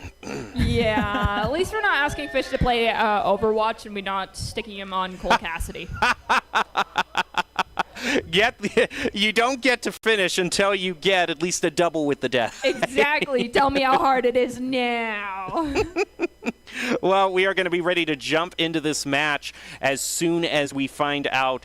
Like we said, there are some production people who are in it, but of course, Enchanted, which is the normal league team, has just been tearing through everybody.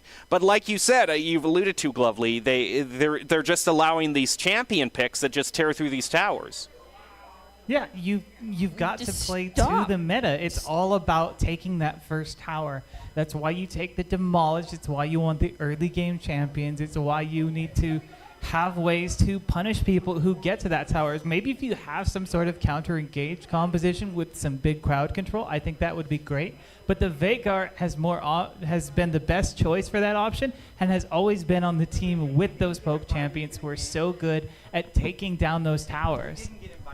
I am on the same page as Glovely with this one.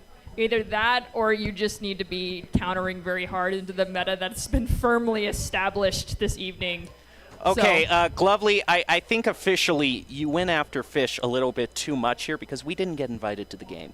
So I think he's just mad. He's just mad. He doesn't want to have anything to do with us right now. His third game in a row, so right? instead, hey, who wants more free stuff? I think that's a great way to just continue on here. Come on, We've got a great monitor here. I'm just going to bring it up here. HDMI, 144 hertz. So it's a good you gotta one. Get it this time. So, well, if it's all going to the same household, you know, I just come on. Here, let me set myself up here. Rule of thirds. I didn't get a production degree for nothing to know about how things are going to be set up. So we are going to be giving away this game screen here. We're going to pull up the wheel again and see who wins this next giveaway. Here we go. By the way, you've been saying it wrong, Glovely. It's big bucks, no whammies. That's how it's always said. Big bucks. Yeah, no, it's big rolls. No, because it's a rolling wheel, or you're rolling dice. No, you don't even. And it's going to be Jesse. So we will get a hold of Jesse, see how he's doing, and let him claim his prize. You obviously have never seen Press Your Luck, Lovely.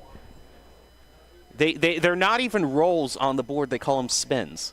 Well, I've always heard, like, rolling the dice, No. Look, you do not want to challenge me when it comes to game show knowledge, okay? I'm just saying that's how I was raised. That was how I learned the Well, phrase. you learned wrong. It's from the 1980s. It has always been big bucks, no whammies. Okay, Press your well, luck. I don't know the source of this. I just heard it from my dad. He's wrong about a lot of things. Look, can I get a citation check on this argument here? You're the expert on league drafts. I'll be the expert on 80s and 90s game shows, well, okay? Then it's a good thing that we're watching League of Legends games, isn't yeah, it? So it that is, means yeah. I'm automatically right.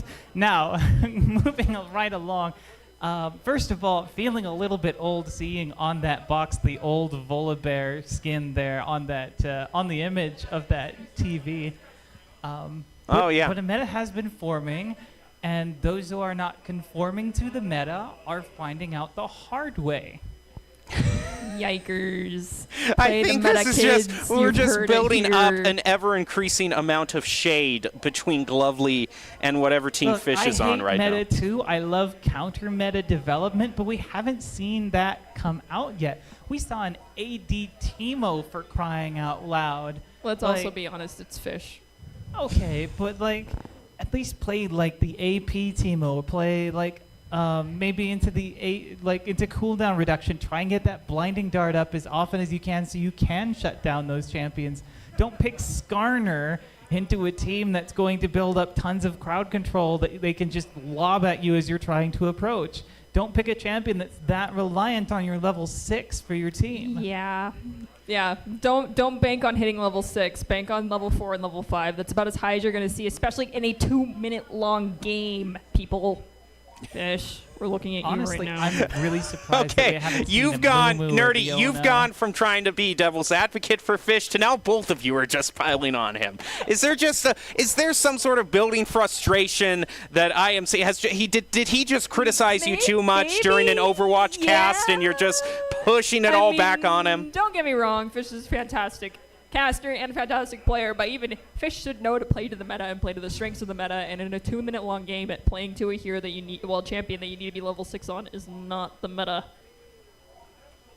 So, let's see if Fish will take our words with caution this time. Yeah, well, it looks like we can take a look here at the bracket and how this is overall shaping up here. You can see the Enchanted just kind of going ahead really uncontested overall. So they kind of are the favorites to win this, unless someone can shut down their picks. Yeah, it isn't too much of a surprise that they would be the first-seeded team. They haven't lost a single game, so of course they're going to get that bye into the next round. Possessed on the other side of the bracket there. But now we are into the actual bracket stages themselves, so this could be where Enchanted ends up throwing it. Oh, boy. Well, we'll just have to wait. Yeah. We'll just have to wait for the next match and see if we actually get an invitation to this one so that we can watch it. I don't know if we should take another break here. I mean, I'm having a wonderful time. I hope you all are having a happy Halloween, despite the I'm currently fact that witnessing production is Tachi throwing T-posing it in our right background. Do it again. Yes, T-posing to assert dominance right now. Everything is falling apart. Well, it looks like the Ghosts just won that last round against the Bloodsuckers, so we'll see who wins the match up against Enchanted. So it's either going to be the Shivers or the Poltergeist. I'm just wondering which one Fish is on. Wait, which team is Fish on? Are they on Poltergeist? They were on the Bloodsuckers. Gotcha. So Oh, okay. Their production's journey's out. over. I'm sorry. We love you all. You're fantastic. He didn't but play to learn the meta. I'm only please. harassing Fish. I'm not harassing Ray. I love Ray. We're not harassing them. We're showing them love Tough and love. pointing out love in the form of problems criticism. so that they can learn from them. We're all about learning here. We're learning from our experiences so that the next time they come here to this tournament, they won't pick Skarner in a game where you need to win before level 6 is even accessible. Okay. I love you. All right. I really don't have anything else I to don't have add a to that. follow-up to that because that was just hard, true facts, and I feel really bad. But it's okay. Okay, Well- how about Halloween skins? We can talk about Halloween skins. Yeah, right? let's change Yes. the subject just a little bit. What have you been thinking of?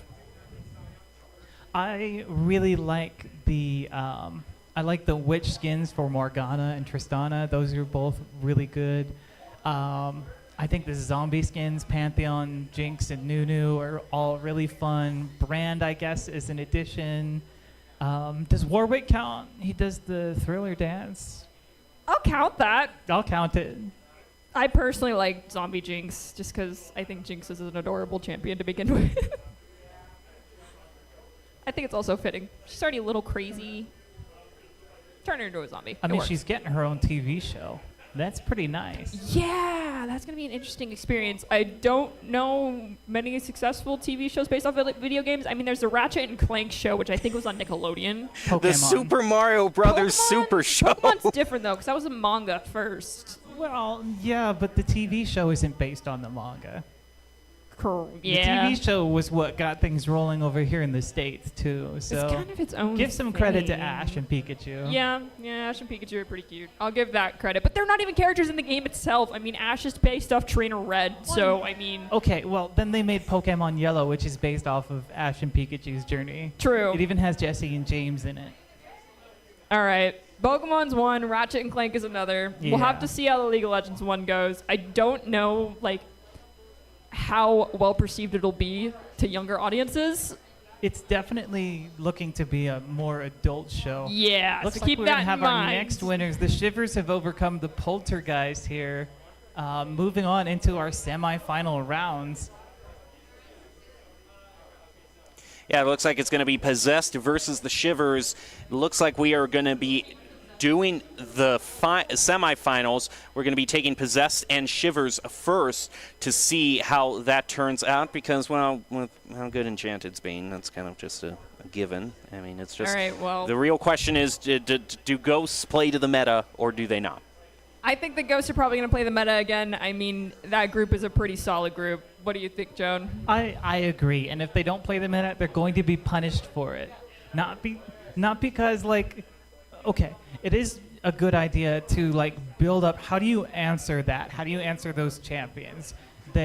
You lock them down with hard crowd control, like, say, maybe Leona, Amumu. Nautilus would be great options. You could try to punish them at the tower. You could hard dive on top of them. They're all very weak to assassins. You could try something, even though it is a little bit risky. Well, we will see how it turns out, just waiting for that invite between those two teams, and we will jump into the semifinals of this overall tournament to see who will go to the finals to win it all, win the glory, win the prizes. We're going to find out very soon here, but we are going to take a short break and be back with that right after this.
NationalGuard.com to begin your guard adventure.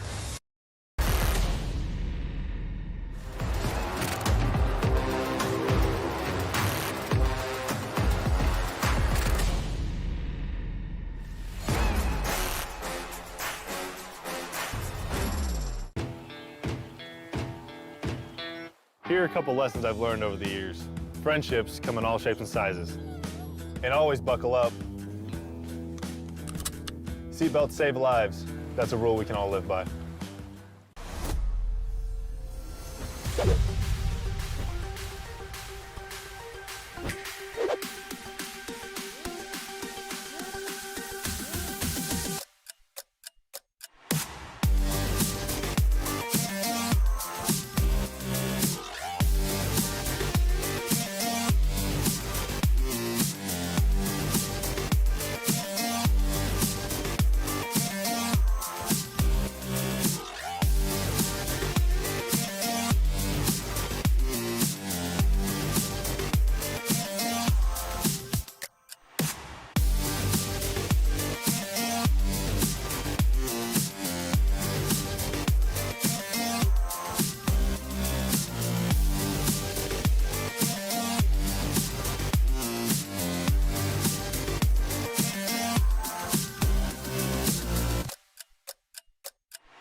Welcome back to the Boise State Game Pants Esports Arena. We are still covering the League of Legends 3v3 Halloween tournament for Boise State. We have advanced to the semifinals. 4 teams remain, and it looks like we are actually going to be able to get into this round and see how it turns out. I'm still your host, Jacob Jem Palmer, joined by Glovely and Artie here on the stage to call all the action. Have we gotten all of our frustrations out and ranting about the meta? You know, I think at this point, yes. Yeah. We're probably fine. There's a little disappointment, but we're fine. We're good. I'm not going to talk about the meta anymore. It's already been clearly established. Now we get to start talking about how do you deal with that? How do you counter it? I mean, banning would be the obvious choice, but... We don't allow banning in this, right?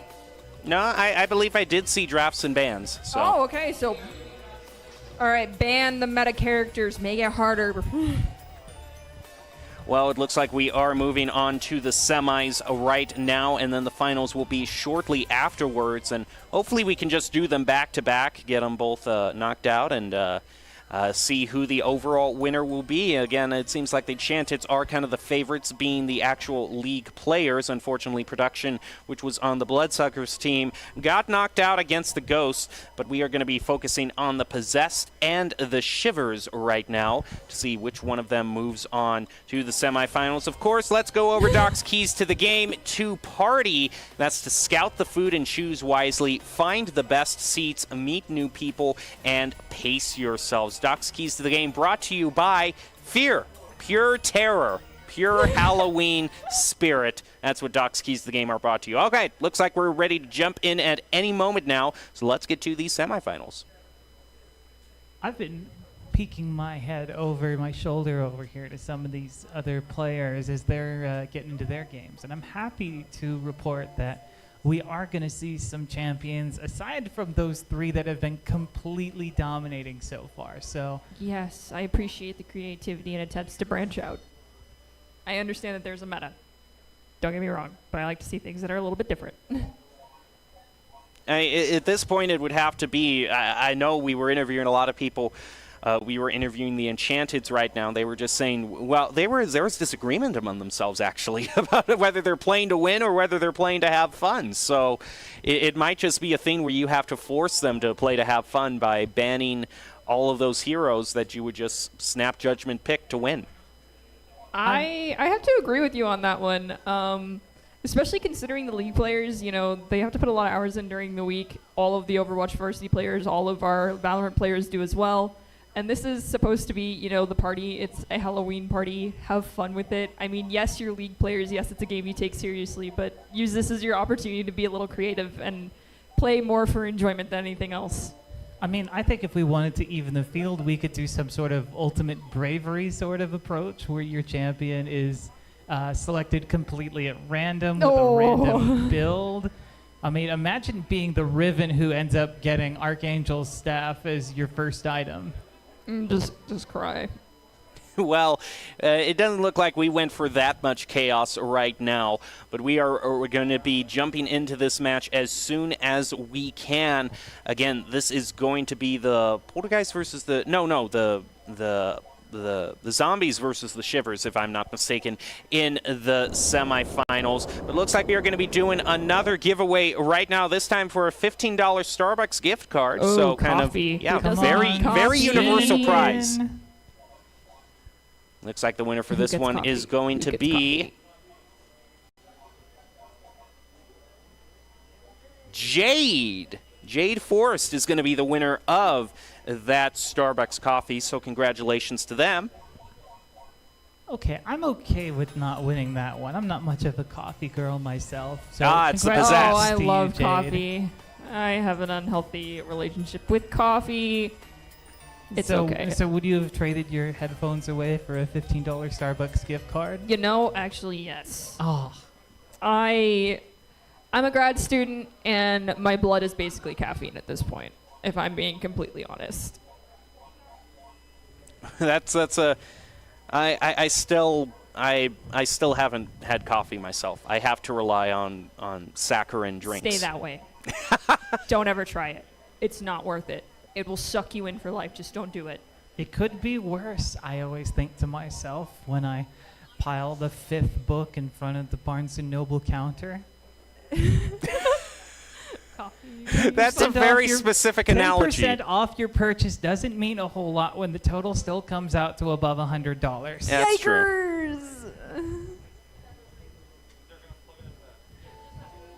Can I just take a moment and say, wow, there's some incredible costumes out here tonight. Like, I am super thrilled at some of the things I've seen. Oh, we're getting into game, and look at this. Two meta champs have kind of slipped through, the Lux and the Veigar, just because they're really good at zoning people out. We have some new faces on the Rift. Orianna has a similar poke style of champion play as well, but also provides a shield. Brenner Bear is on that Vel'Koz, who is also going to provide a lot of long-range play. On the other side, we have a lockdown squad with the Veigar, Jhin, and Rel. If one of those CDCs hits you, gets locked on, you're going to be taking a lot of punishment from the rest of their team. All right, I know last game I was rooting for Mary, Tachi, and Brenner, but this time I have to be rooting for Salazar and Beartail here. I mean... Yeah, I mean, honestly, I also think I just butchered that name, and I apologize. The poke champions are obnoxious to play against on ARAM. It feels really bad when you go into an ARAM and the other team's lineup is like Lux, Ziggs, Vel'Koz, I don't know, like Sona or something. There's a good Event Horizon. They're going to lock down Mary. Not going to lock down for long, but Beartail is going to take a big chunk of damage in exchange.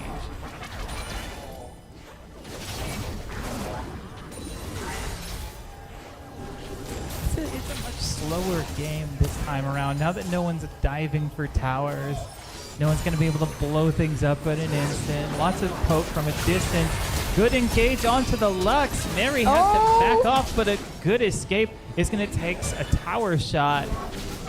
Flash was used in exchange, and we do see that those demolish markings have appeared, so it is available for the possessed. Mary really low, making the best use of that prismatic barrier to keep that Lux alive.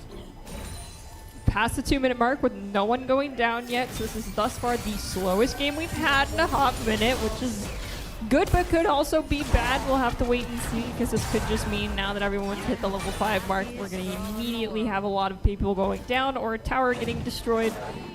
Mary's still very low on that health, just trying to do the best that they can to help out their frontliners there. I mean, that level 6 has to be coming up soon. Yeah. Some of these champions have absolutely ridiculous level 6s. If you have a level 6 on a Veigar, that Lux is gone. It doesn't matter if you have that barrier, that low health bar, and the execute damage is good. Event Horizon does find Brenner Bear, flashes away. That's one more defensive tool forced out. Oh. There we go. A little bit of a technical blip there.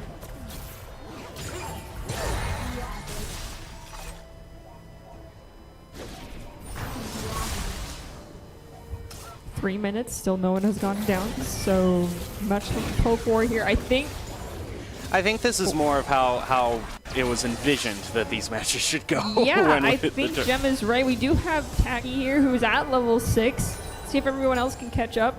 Yes, it looks like all of the Possessed squad has hit level 6 as well. Everyone's now at their level 6. See if that's going to change the pace of anything going on right now. As Lovely mentioned, unfortunately, Lux might end up perishing here shortly. Ooh, good dodge on the event. It does get blown up. I mean, even if you don't land the Event Horizon, you still trap that champion inside a space. And Baratel on this Veigar able to take advantage of that, dropping the W, and then following up with the ultimate execute. As soon as they're below a certain health threshold, you're gone. There's another excellent Event Oh my gosh, Horizon. Baratel! There's the follow-up. Salazan's going to pick up Brenner Bear. That's 2 eliminations for the Possessed, and they are in the lead in terms of getting towards this game. These Poke champions being proven that they do have weaknesses. All right, but if we're going for kills here, this is just going to work up to be the longest league match we've had thus far, trying to go for 10 kills. But I'm hoping to see a tower push here, though I'm not positive if Possess is going to be capable of doing an easy tower push. Okay, one very important thing to note about this game is that Veigar is in it.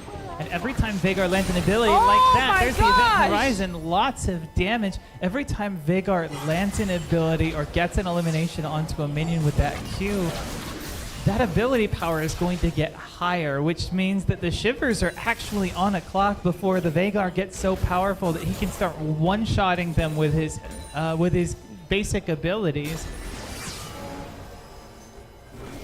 All right, so what you're basically saying is Baratel now needs to be careful, because he may have a target on his back here as well, too. He already does. Uses the Event Horizon defensively that time. We see Prismatic Spark come out, not going to find anyone. Is it Prismatic Spark? I feel like that ultimate ability has had its name changed like 3 different times. There's like Final Spark, Finalis Funklin. I know that it's a reference to Toho, but I don't remember. Ooh, that's a shockwave underneath the tower. Doesn't find an elimination. Event Horizon does find a target, but they're not able to follow up on it due to just being too far away. So Salazan looks like they're hurting on the health front here a little bit, as does Baratel, with only Veigar being the one that has a decent amount. Oh, it looks like Salazan might go down. They are defending them, staying behind tower to stay alive right now. Just a little bit of health left. Not as low as we saw in the previous game, which I think saw someone drop down to 12 health, but they are now in a risky position here. That is the downside to playing a tank on an ARAM map. It's really great when you can get on top of the target. There's the Event Horizon. Here comes the W. Tacky to survive. No, is going to be eliminated. Salazan tries to follow up, but isn't able to land the W. Does have to flash, but is going to get out alive, and that's one more elimination for the Possessed. Shivers needs to find someone. All right, are we officially at the marker for the longest round we have had thus far in our League of Legends game? 6:45. All right, they're averaging 1 kill per 2 minutes almost here, so if we keep that average up, this is going to be a very long game in comparison to the rest. And actually, as you guys mentioned, Baratel's probably going to hit the point of one-shotting here, probably what you say in the next minute or so? Well, I mean, that's going to be a little bit dependent on a few things like, you know, how long is he allowed to stay alive? Does the team just Because remember, this entire thing could turn in an instant. If your team gets eliminated, there's a very good chance you're going to lose your tower along with it. Oh yes, no doubt there. But right now, as we're hitting that, as we're looking, we have Shivers pushing up quite a bit. Vagar is getting low. Vagar goes down, but Baratel once again almost be able to completely take out Mary. Mary does go down, so now, oh no, it is just Baratel left standing. They need to be very careful now. That is a 2-for-1 trade, though, so that's a huge advantage for the Shivers, getting those eliminations. But now all of that gold they've been collecting is coming back. There's the Event Horizon again. Baratel is continuing to land these over and over and over.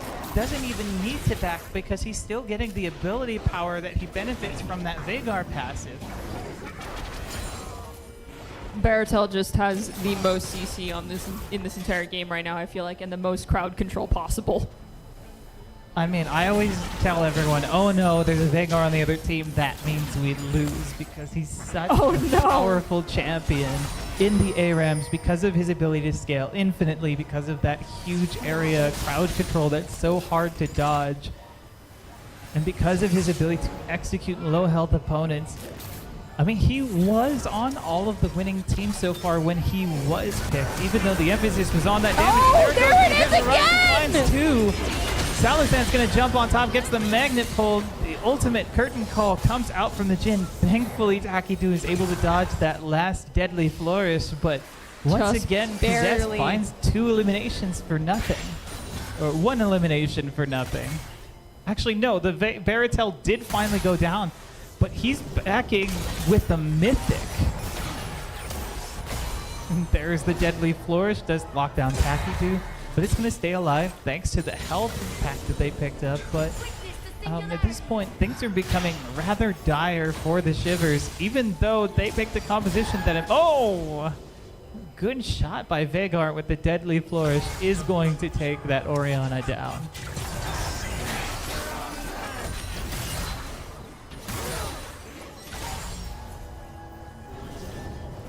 It looks like overall at this time, if we still see kind of this pace of gameplay, it might be decided on the 10 eliminations. Although at this point, since the penalty for getting eliminated is now over probably in the mid-20s, 25 seconds, that is enough time if you get a team wipe on the other team to just end it there.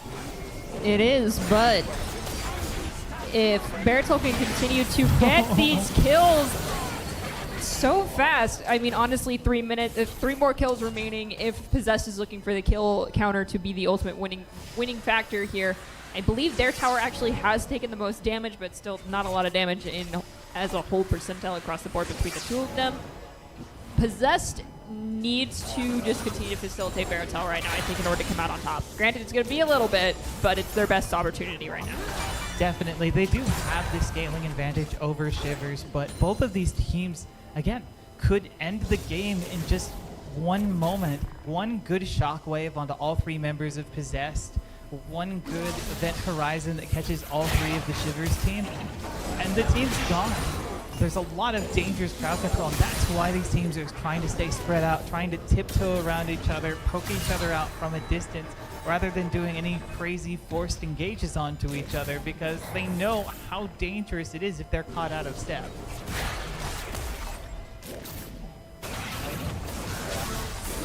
There's the lockdown. Salazan's going to try and dive in. Doesn't have the ability to close. Shockwave comes out, but that's onto a relic, the tankiest member of the team. Baratel gets caught out. No! Very low health.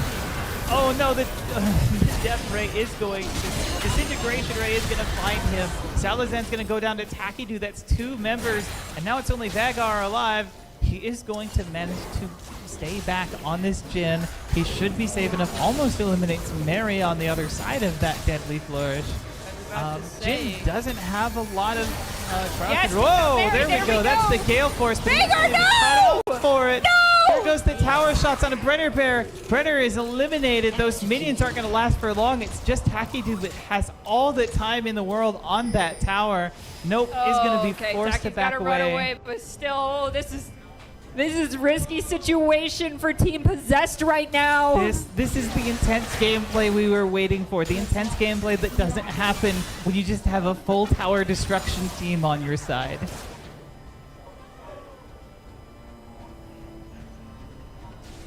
All it's going to take is just 1 or 2 picks. Possess doesn't have to win this via the towers. They just have to have a good team fight here. Good team fight. And we did see that last fight definitely went in favor of the Shivers. That shockwave being huge, forcing the Jin to back away from his team. Whenever you catch Baratel out, that's such a huge boon for the Shivers because that's a huge amount of crowd control, area control, and just damage that you're completely removing from the map. All right, Team Possess honestly just needs to stay alive and not get wiped, allow Baratel to do some damage and pick up those last 2 kills necessary to close out this game with that 10-kill cap being the point of victory. They cannot get a team wipe or get close to a team wipe because their tower will go down. They will end up losing because Shivers is definitely in the lead in terms of tower damage. That was the flash forced out of the Lux, so they're not going to have that available the next time that Event Horizon catches them. That's something they're going to have to keep an eye on. Salazan pops the Mark Dash, also pops the ultimate, but isn't able to use it. Uses the hold Takidu down, but that's a brilliant stopwatch. Salazan, so tanky, endures that entire onslaught. So despite a really good engage, not able to completely follow up on it. Barrier's going to negate that damage from Baratel. Mostly, Takidu does find a route. Baratel's going to walk away before he takes the full brunt of the damage, though. Salazar and Baratel both looking pretty low right now. They got to be careful. Veigar's the only one who can really be frontlining. They're all going to retreat and just heal up now.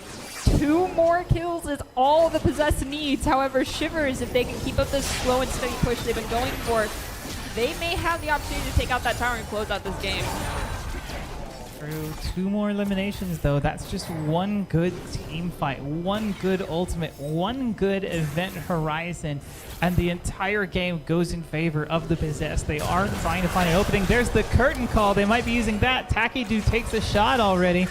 That's the 4th shot. Isn't going to hit anyone, so only 1 lands. Event Horizon comes down, doesn't find a target. I think the stress is starting to get to these players. They've been missing a lot of these shots. Don't miss. Don't miss. Okay, these players are playing on a 3-minute delay, so I can't psych them out. But there's the Event Horizon under tower. Winner's going to be caught up. Baratel finds Oh my goodness, they did it! Under the tower, Possessed is going to be the winners of this game. Well, that was probably the most exciting one. I wouldn't be disappointed if we just, if that was the final, if we could count that as the final. I mean, no, I would not be disappointed either. That was pretty gosh darn good, and Baratel, you really pulled that one out near the end. I thought you might have been your team's own undoing. I really appreciated, first of all, no meta strats. Second of all, you picked a really good composition. We didn't get to see picks and bans, but based on the way that their setup was with the Veigar first pick, most likely, and then the Rel and the Jin to follow that up, you had multiple options as to how you could draft your team. Do you want to play that poke comp using the Veigar? Go for it. Do you want to play a hard engage or a hard crowd control sort of setup? You've got the Veigar for that. So maybe that's another champion that ends up on the chopping block at picks and bans. Well, I did see Enchanted on the stage. They are ready to load into their match, so it's going to be a quick turnaround for Possessed as we are going to find out how this overall tournament plays out. We're going to see who gets the win of the night. All right, I really hope the team Enchanted decides to play for fun and not to their strengths. I understand wanting to play to the meta and play for victory, but add some flair to it. Make it hard for yourselves. Have fun, please.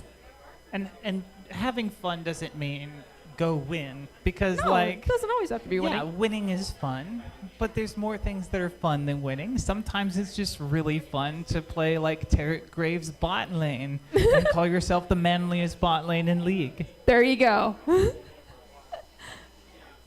So I do see Enchanted on the stage. It looks like they have got their League clients opened up, so I think we're just going to hang around until this final match happens. All right, sounds good. We do have our artillery round boxes coming out. These contain the prizes that are going to go to our game winners this evening, brought to you by the Idaho Army National Guards. Thank you guys for helping us put on this fantastic event, and everyone will get awesome munitions boxes.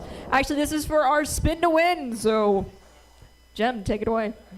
Alrighty. Well, I don't know how much I can comment on a spinning wheel, but we are already ending the fun right now. Looks like it's going to be Nathan Farrell has won a free It was loot so box. close to you, Joan. I'm so sorry. I saw. No.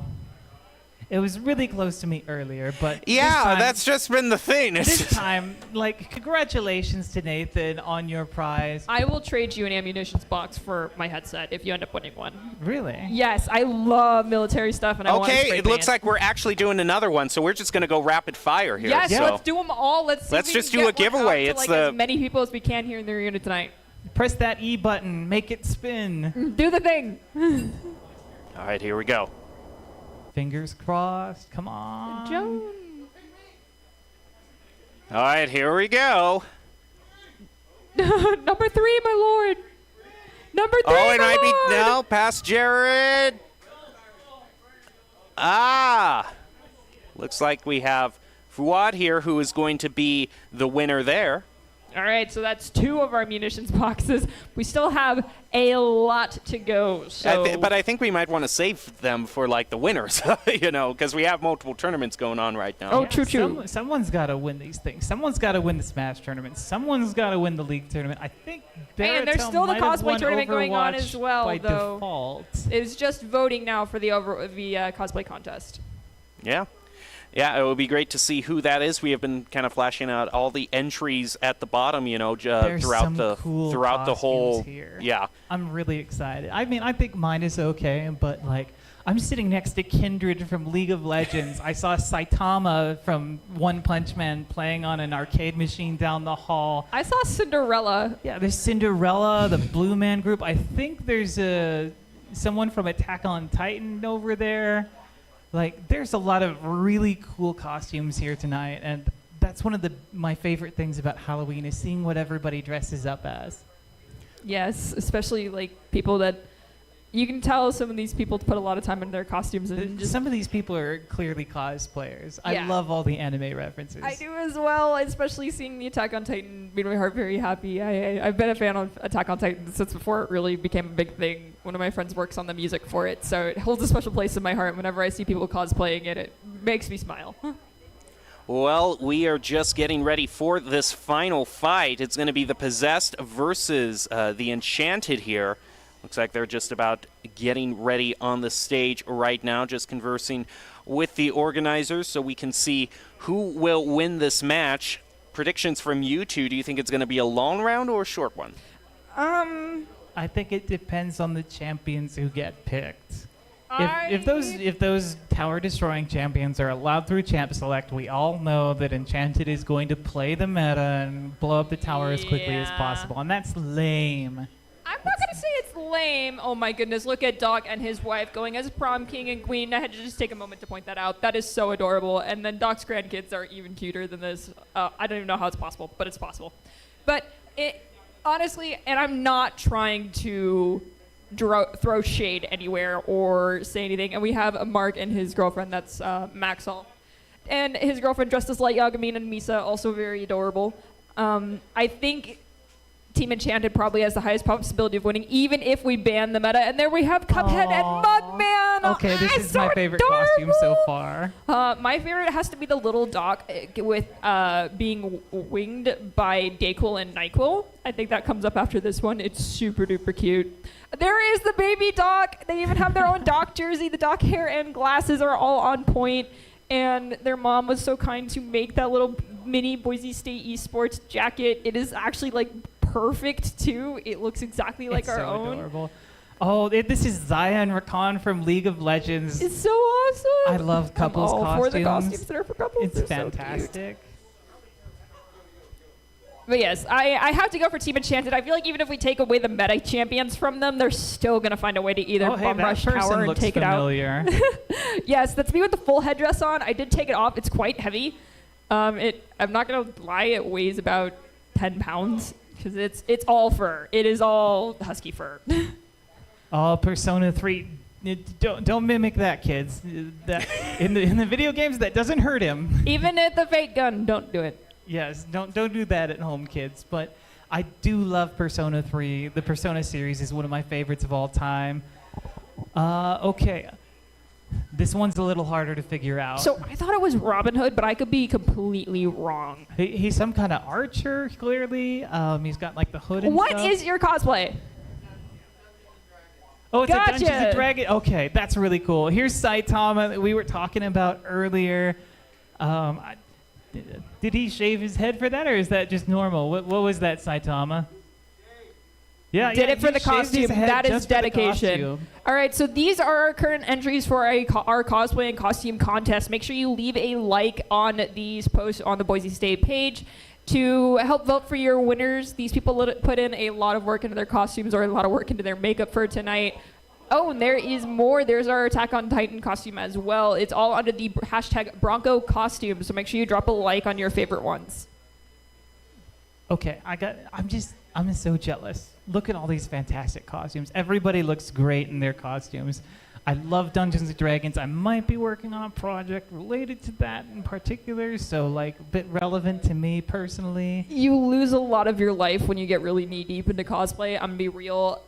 There is like 4 of those big plastic tubs at my house that are full of nothing but like scrap fabric, Warbla, thermoplastic. Like before I was able to afford like actual Warbla, which is something you use like a heat gun to like make armor pieces, I had to make this using sawdust and flour and pellets, like plastic pellets that I melted down.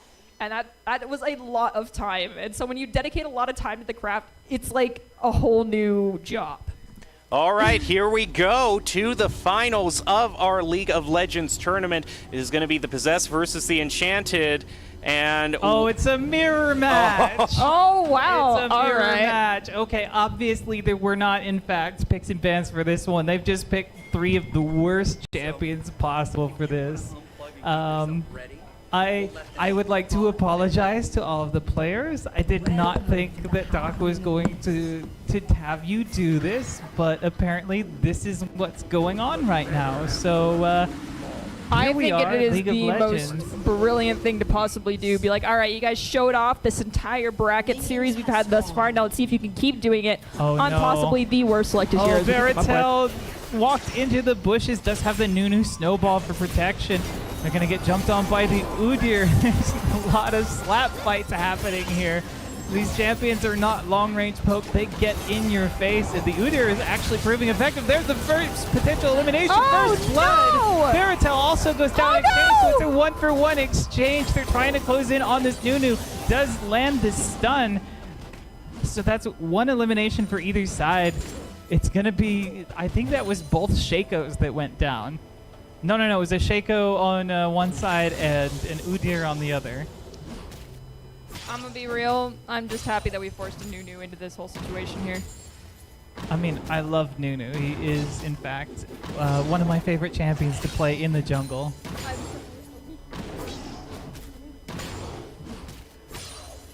Here we are, continuing on in this game. Things are moving a bit slower now after that initial scuffle. It was a 1-for-1 trade. Those Shaco boxes actually proving to be very useful in blocking the snowballs from Nunu. They are going to get vision of those Jack-in-the-Boxes as well from these minions. As I mentioned earlier, the Shaco box is revealed by basically every other minion wave. All right now we're still at 1-to-1 though, with no one getting a lot of tower damage, which is kind of to be expected in this situation. However, this might sound absolutely horrible. I just want to see the Nunus pop off. I want to see a Nunu 1v1. Is that acceptable to request? Nunu 1v1. Might be a little late at this point since it would be an unfair thing since one of the Nunu has an elimination already under his belt, but we'll see how that goes out and how the players turn. I don't think you can request it at this point.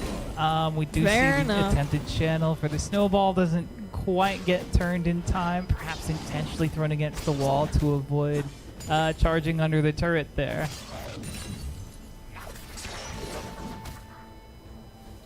Okay, the strategy that Veritel is employing here with his Jack-in-the-Boxes, I think, is a very wise one. I did something similar when we had our big ARAM game at the start of the year when I got that pentakill on Teemo. Oh. Remember that? So good. Yeah, I remember that. That was me just getting... A similar thing is happening here, but first we got to talk about this absolute zero in the middle of the field. It is going to go off. We see Salazar That's half a of lot his of health bar. damage. They are going to be forced to back away, but Salazar, no! No. No, Salazar, get away! is going to survive with a sliver of health. So as I was trying to talk about, the thing I would do is I would throw the Teemo Shrooms into the middle of the minion wave. And in this case, they're using the same thing with the Jack-in-the-Box as the Ignite does come out onto the Shaco. They're not going to quite get him. Baratel chasing down. Using that quote isn't going to close the gap. Baratel forced to blink away. Here comes the snowball. Is going to be interrupted by the Jack-in-the-Box. There's the re-engage onto the Udyr. His health is low. That's the Ignite. It's taking down. Heal might save him. No. Salazar's going to go down, or going to take Elodad down. It's 1-2, and these have already been way more intense just by the fact that these characters are all melee. I'm actually shocked that Possessed is in the lead, albeit only by 1 kill right now. And yeah, other than that, everything else is pretty equal. However, they are definitely kind of more in control of everything right now as things stand. Definitely hoping to see Baratel's technique possibly result in a lot of killing here pretty soon, as I saw it work out for you earlier this year, Joan. But, you know, I can't always expect the greatness from everyone else. I don't think we're going to have the time for the Dark Harvest stacks that I built up during that game, but we are seeing very clever use of those Jack-in-the-Boxes. And it is that crowd control that is forcing Enchanted into these positions where Possessed gets to jump on them, making good use of that blink. Baratel able to retreat. Shaco is a hard champion to pin down, and he's using it the stealth very well to get in close, drop those Jack-in-the-Boxes for his team, and get out. Oh, there's the engage once again. Here comes Absolute Zero. Oh. It's interrupted. The stun goes down, but it was the clone. Here's another Absolute Zero. Also gets interrupted, so doesn't get the full power. Udyr is now going to be caught out. Veigar is going to go down. Park picks it up. Doesn't quite land the root, and that is going to be a turn for Enchanted. It's now 2-2. Baratel may be going a little farther in than he should. Does flash away, but picks up a Dark Harvest stack in exchange. Let's see how this goes. We do still have Veigar responding. Oh no. Oh, There's Salazar the might go down. dive. Salazar, no! So low. No! He's going to go down to Elodad, but gets the elimination Oh, exchange. Elodad! And they gave it over to Baratel as well, which means he's going to have the opportunity for an extra Dark Harvest stack. It's so hard to get on top of him. He is using those Jack-in-the-Boxes beautifully to shove the wave and create opportunities for his team to close in. That Ignite was especially important because that's what secured the elimination for him. Veigar having a hard time closing in. Udyr, not a great champion on ARAM. I really need to know if Doc requested this to be the champions that were chosen, or if they just agreed between the two teams to exact mirror one another. Hopefully someone can give me like a thumbs up, thumbs down on that. If I knew that the 3 champions I said were going to be the ones in the finals, I would have said Garen. Fair enough. We had a heart-to-heart about the lack of Garen in meta since Garen's first year in the game, so my heart goes out to you, Joan. Snowball doesn't connect. That's the Shaco clone. Baratel just charging them under the tower. Does get the 1-second fear, but there's no follow-up. Again, melee champions in ARAM, so hard to use. Baratel actually gonna pop behind them here. Going to the back. Baratel, what are you doing? He's executing himself, but he's gonna get caught out by Park. Gonna get punished for that attempt at a cheeky back. He just wanted to pick up the items without an elimination for his team, so Enchanted is going to pick up a free elimination for that. Baratel, however, Baratel, why? He gets to back. He gets to pick up an Abyssal Mask, but it's going to be very important in this tanky meta. Here's the Absolute Zero. Does land, but not a whole lot of damage. That's a lot of damage on that tower, though, for Possessed Tower. Team Enchanted is definitely in the lead on both fronts to close out the gap to the finish line of taking out a tower or getting those 10 kills. 6 kill was only a 1 kill difference between both teams. Definitely Enchanted probably looking to take out the tower. However, that forward push is happening. The Ignite taking down Park is going to survive, but just barely. But in exchange, one Nunu takes out the other. Close enough to my Nunu 1v1. And now they have the opportunity. That's just shut down. Was that Baratel? Yes.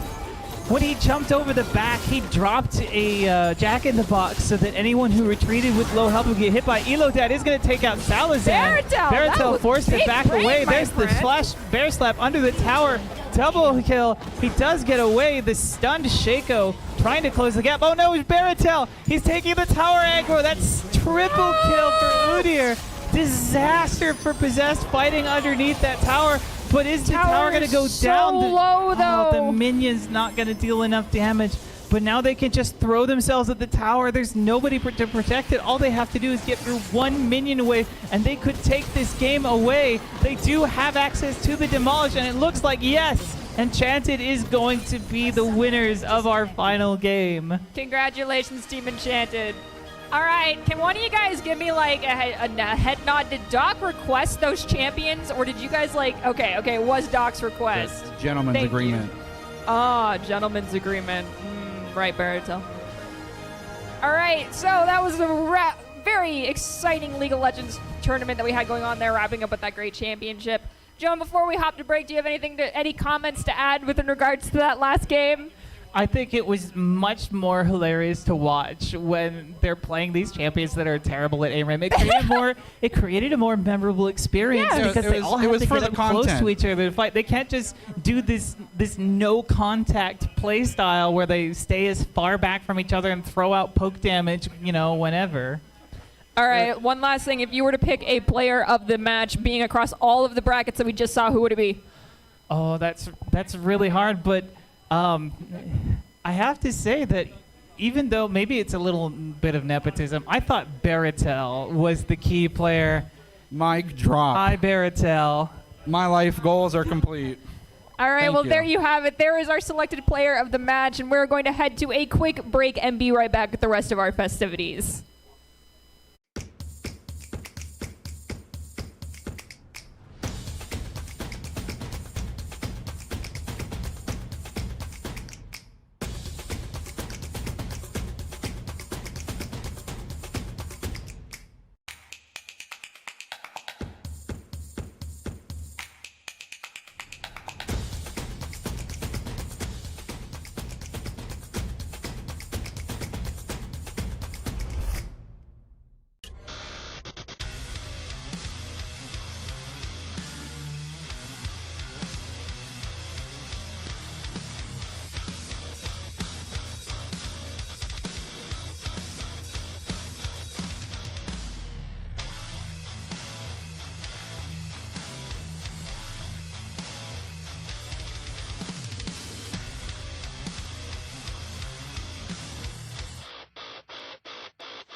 Visit NationalGuard.com to begin your guard adventure.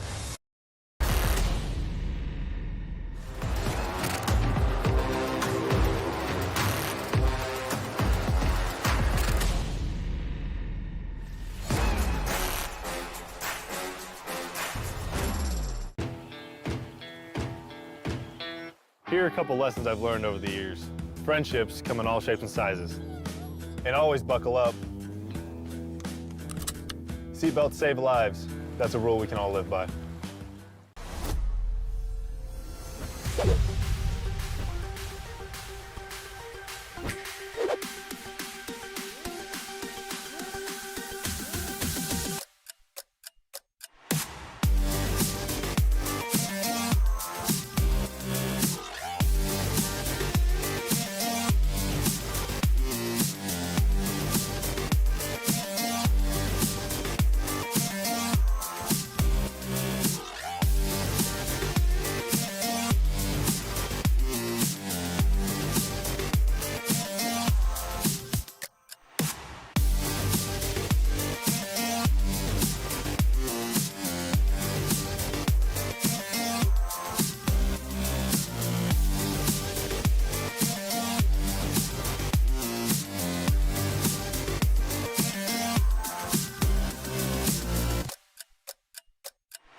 Welcome back to the Boise State Game Pants Esports Arena. We are ready for a very special type of competition right now, so let's get it underway.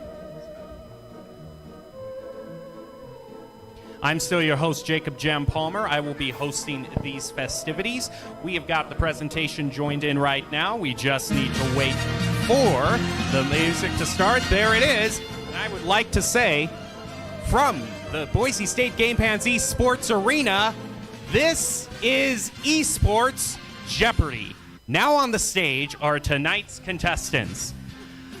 A caster for Boise State Esports, a well-known site around the arena and the recent subject of Lovely and Nerdy's ire, it is going to be Michael Fish Fisher.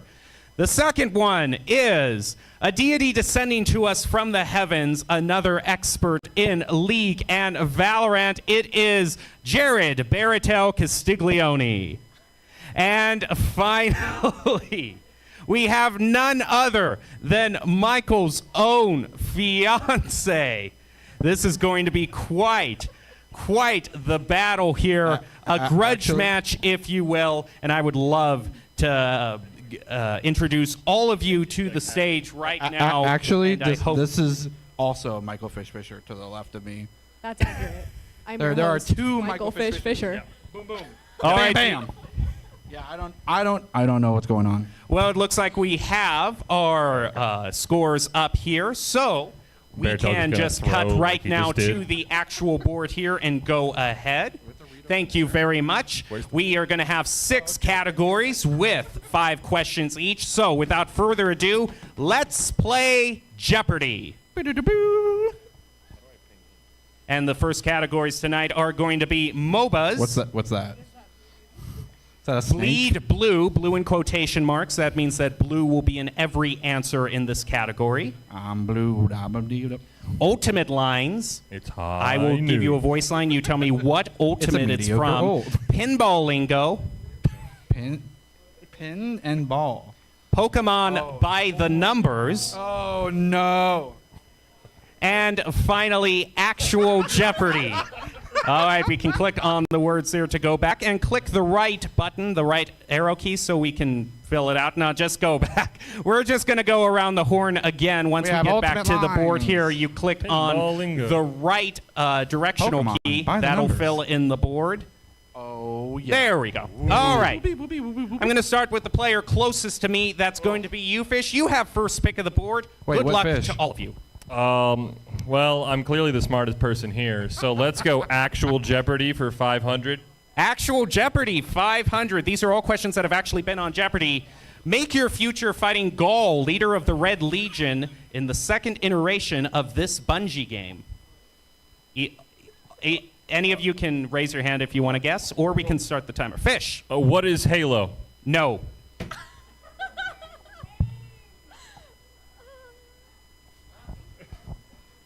Just go back. Press the left directional key to go back. I have my hand There we go. up. Baratel? What is Destiny? Yes, there you go for 500. Woo! Fish is in the whole 500. Hey, Baratel yeah. has Dang. 500. Baratel, you have control of the board. I'll take MOBAs for 100, please. MOBAs for 100. Nice and easy. Some of the main objectives in this MOBA are Rift Heralds and Baron Nashor. Asher. Baratel. What is League of Legends? Yes, correct, of course. We'll click on the actual text to go back. Your choice, Baratel. Ultimate lines for 500, please. 500. I'm going to say the line. You have to tell me what ultimate it's from. Neil. Baratel. It's Leon from Paladins. I'll accept that. I'll do either the ultimate or the character. That brings you up to Is this game 1,100. people actually Baratel play? running away with it. Keep going. Points to Baratel?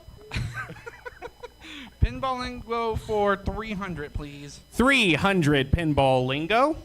Usually taking place right after the pinball is launched, hitting a specific target in a limited amount of time will award the player with this. I'll give it to Fish there. What is an extra life? No. That's what I would have guessed. Nope. What is a skill shot? What is a skill shot is what we were looking for. Baratel, you had last choice. You choose again.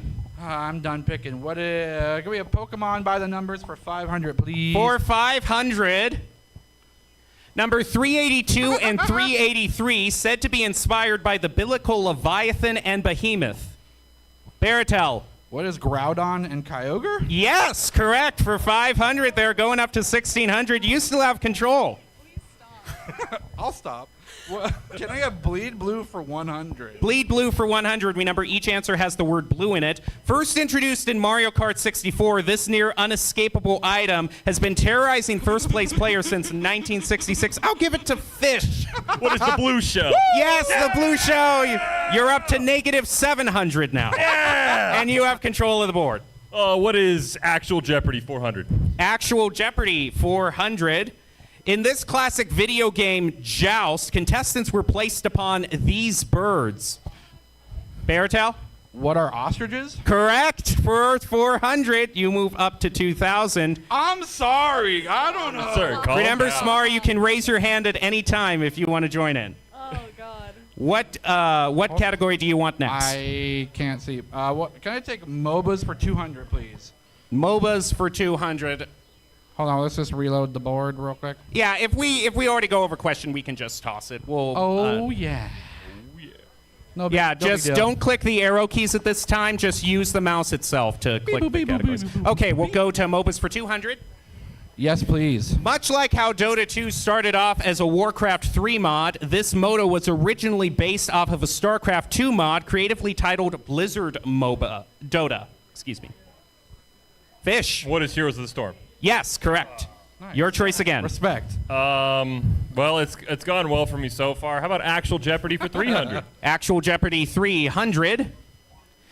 A big gaming story in 2018 was Fortnite, this genre of game where the winner is the last shooter or the last team standing. I'm going to give it to Svar to jump in. Don't get it wrong. Don't get it wrong. No pressure. Don't get it wrong. No pressure. Battle Royale. Yeah, watch your phrasing. Watch your phrasing. Oh, finally. Yeah, and they're just clearing off some of the ones we've already seen. Your choice. Oh, it's my choice? Oh, Your yeah. choice, yeah. Can I get Bleed Blue for 500, please? Bleed Blue, 500. Wow. Here we go. This is the comeback. Let's go. In Hearthstone, it's a 2/1 Murloc minion with charge. What Fish. is Bluegill? Yes, I will accept that. You're up to 0 now. Boom. Congratulations. Boom. Choose again. Holy. What is Actual Jeopardy 200, please? Actual Jeopardy 200. I'm sweating. Morrowind and Skyrim are iterations of this venerable set of games. Baratel. The Elder Scrolls series. Yes. Keep going. Do we have any Actual Jeopardy left or no? We have 100. Let's take it out. Let's take Finishing Actual Jeopardy for 100. This company's Infinity allowed you to play characters from The Incredibles and Cars, to name a few.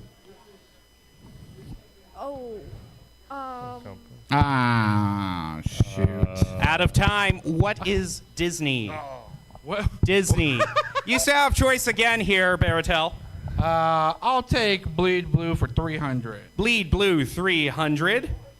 Defeating it will reward you with the Crest of Insight. Baratel. What is Blue Buff? Yes, correct, for another 200. Keep going. I'm done. Pinball Lingo for 100. For 100, it's what's often used to launch the pinball, not unclog pipes. Fish? What is the stopper? No. Time up. What is the plunger? The plunger. Your still choice, Baratel. That's clever. I'll take Pinball Lingo for 200, please. For 200. A mode where multiple pinballs are on the playfield at the same time, usually with a jackpot to be scored. Now raise your hands after I finish the question. Baratel. What is multi-ball? Yes, multi-ball 200. You're cheating. All right, your choice again, Baratel. Pinball Lingo for 300, please. 300. Oh, nope, we've already done that one, so we can clear Pinball that. Lingo for 400. 400. Answer the daily double. Okay, Baratel, you can wager all or part of your points. All in, Baratel, do it. I'll wager 100 points. I'm a weenie. All right, for 100, this word referring to a mental state in which an angry player plays at a subpar level originated from a pinball term describing a scenario where the machine locks up due to a player hitting or moving the machine too forcefully. Baratel. What is tilt? Yes, tilt for 100. 100 whole points. Is it daily double actually, so it's 200? No, it's just 100. You All right, wagered cool. 100. I'll take pinball lingo for 500, please. For 500. An older pinball machine which does not rely on computer chips to work might very well be referred to as this, which is commonly abbreviated to EM.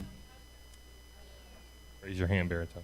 I don't know the answer. You have a big lead. Is that short for Emily? That's not an answer. I didn't raise What my is hand. electromechanical? Yeah. Cool. Electromechanical. Respect. Your Like still electric choice, machine. Baratel. Let me see that board real quick. The what? Oh, he wants to see his score. Oh. Ultimate lines for 400, please. For 400, bringing out the big guns. Baratel. Ruckus from Yes, Ruckus from Paladins. 400 more. All right. Keep going. Ultimate lines for 300, please. For 300. Jokes over, you're dead. Fish. What is Phoenix? Yes, correct. For 300, Nice. you're out of the zero again. Yeah. And you can just go back. Positive. I'm coming for you. All right, your choice, for it. Fish. Stop getting points. Let's go bleed blue for 400. Bleed Blue, 400. A common setting in the F-Zero franchise, this planet is covered in 99% water. It made an appearance in Mario Kart 8 DLC. Fish. What is Blue Horizon? No. Dang. What is Big Blue? Fish, you're in the tank again, but you still have choice. Perfect. Let's go MOBAs for 500. MOBAs, 500. This spin-off collectible card game for Dota 2 was announced at the game's 2017 International Championships. It was not received well. What is Artifact? Artifact is what we were looking for. Your choice again, Fish. What are MOBAs for 400? MOBAs, 400. Epic Games of Fortnite fame tried and ultimately failed to cash in on the MOBA genre with this game that ceased operations in 2018.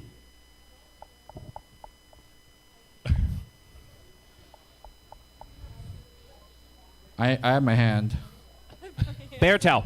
What is Paragon? Yes, correct for 400. I'm a freak of nature. Your choice of the board again, Beartel. Can I see that board real quick? Bleed Blue for 200, please. Bleed Blue, 200. It's officially known as a stop error, but Microsoft PC users use this nickname and give preference to Fish. What is the blue screen of death? Yes, correct. You're at 0 again, Fish. Choose I feel again. like this is scripted. What is, let's see, go Ultimate Lines 200. 200 ultimate lines. Nerf this. I'll give it to Fish again. What Are you kidding? what is Diva? Yes, who is Diva? Fish, go again. Ultimate catch up. Ultimate, yeah, I'm coming for you. Ultimate Lines 100. 100.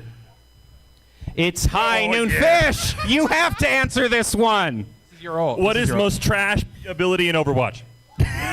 Just name the ultimate and we'll give it away to you. No, I refuse to. It's trash. Baratel. It's also trash.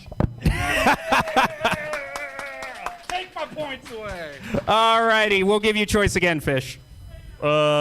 Wait, we still have one person to answer. They could get it right. Oh, yeah, we'll give it to There's you. 3 What people on ultimate here. are we talking about?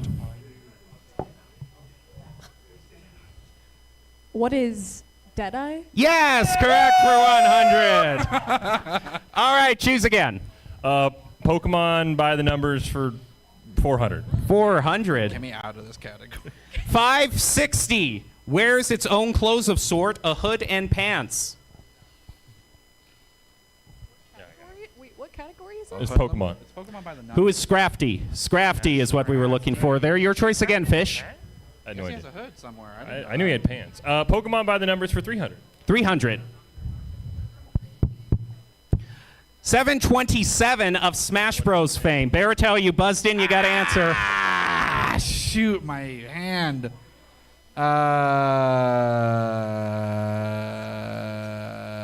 Yep. Out of time. Take 300 away from him. Fish. Who is Incineroar? Yes, Incineroar for 300. Keep going, Fish. We're almost done. Pokemon by the numbers for 200. If you don't get these easier ones, I'm going to be very disappointed. 52. The talking one is of anime theme. That's right. Baratel. Oh, his hand was up early. Who is Meowth? His hand was up early. I gave the answer out. We'll give it to you, Baratel. It looks like, if my memory serves me correctly, you've got Pokemon by the numbers for 100 left and MOBAs for 300. I'll take Pokemon by the numbers for 100, please. For 100. 25, the series mascot and probably most well-known. I'll give it to Smart. It's Pikachu! Phrasing, Debatable. please. Phrasing. Put it as a question. Put it as a question. What is? What is? It's Yes, there you go. What there you is go. it? It's Last Pikachu. one It's in Pikachu! first round. MOBAs for 300. I can't see it. The title of this MOBA sounds like something an angry demigod might do against a heretic. Oh. Fish. What is Smite? Yes, for 300. All right, at the end of round one, we have Fish at 800, Baratel at 3,500, and Smar at 500. But we're going to be going into Double Jeopardy. They're just going to open the PowerPoint for that one very quickly. Again, it's time. all the points for this one are doubled. Oh, yeah. Okay? So, yeah, you still have a lot of chance. But we are going to take a break between the two and be back with more Jeopardy right after this. Can we get some?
Visit NationalGuard.com to begin your guard adventure.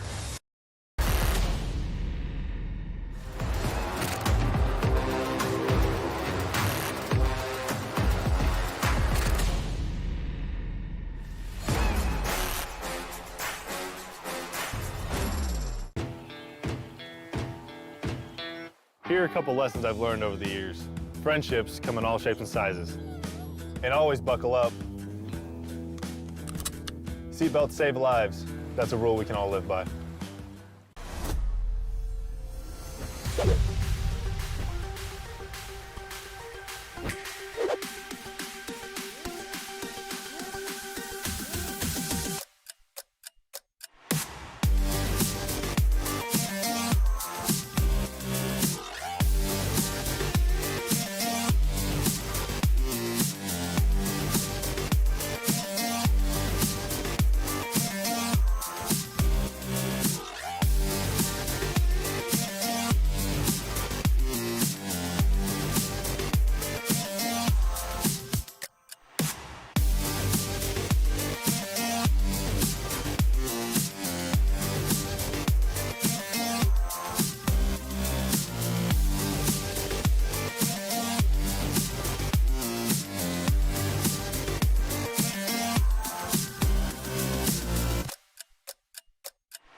Welcome back to the Boise State Games Fans Arena. We are in the middle of this Jeopardy round. Let's take a look at the contestants and see their scores very fast here. We know that Baratel has a very commanding lead with 3,500 points. Fish is in second with 800. Smar in third with 500. But you are going to have, Smar, you have first choice in Double Jeopardy, so let's press the right arrow key and fill in the board one more time. Wait, there's more? Oh, my goodness. All right, now let's take a look at the categories. Again, points are worth double, so lots of opportunities to take it. back. We'll just click to reveal that. I'm not going to know anything here. Console Wars. I'm out. Heart of the Cards. I'm out. That's all Hearthstone. I'm out. Meta. Facebook? Meta. Non-esports. Real sports stuff? That one level. That cow level. And then finally, Doc's category. All Doc's these questions keys of the written by game. Doc. We'll click on the Keys of the text game. again for that one and get back to the board. All right, Smar, you have first choice of the board. Double Jeopardy. Let's start. Smart. Remember, I just want to give a quick reminder. Do not buzz in until I have finished reading the question, and 2 daily doubles on the board this time. Your choice. I will go for Console Wars for 200. Console Wars 200, starting off nice and easy here. Bringing such classics as Breakout and Space Invaders to homes, this early console helped create and nearly destroy the home console market. Smar. What is Nintendo 64? No. Oh. Down 200. Anyone else? I don't know what's going Baratel. What is the Atari? More specific? The Atari. I'm sorry, I can't give that one to you. What is the Atari 2600? But of course. Smar, you still have choice of the board here. Let's just keep going. Console Wars for 400. For 400. While the Genesis and Dreamcast might be most remembered, this late 90s Sega console floundered in sales due to a rush launch and stiff competition from the PS1 and the Nintendo 64.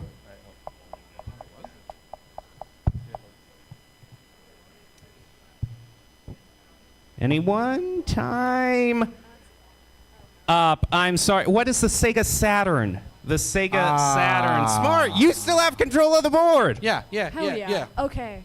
Let's do. Let's do non-esports for 200. 1,000. 1,000. Oh. Okay. This Hall of Fame was made to showcase influential black student athletes from Boise State. Its initial inductees were comprised of athletes from 1968 to 1980.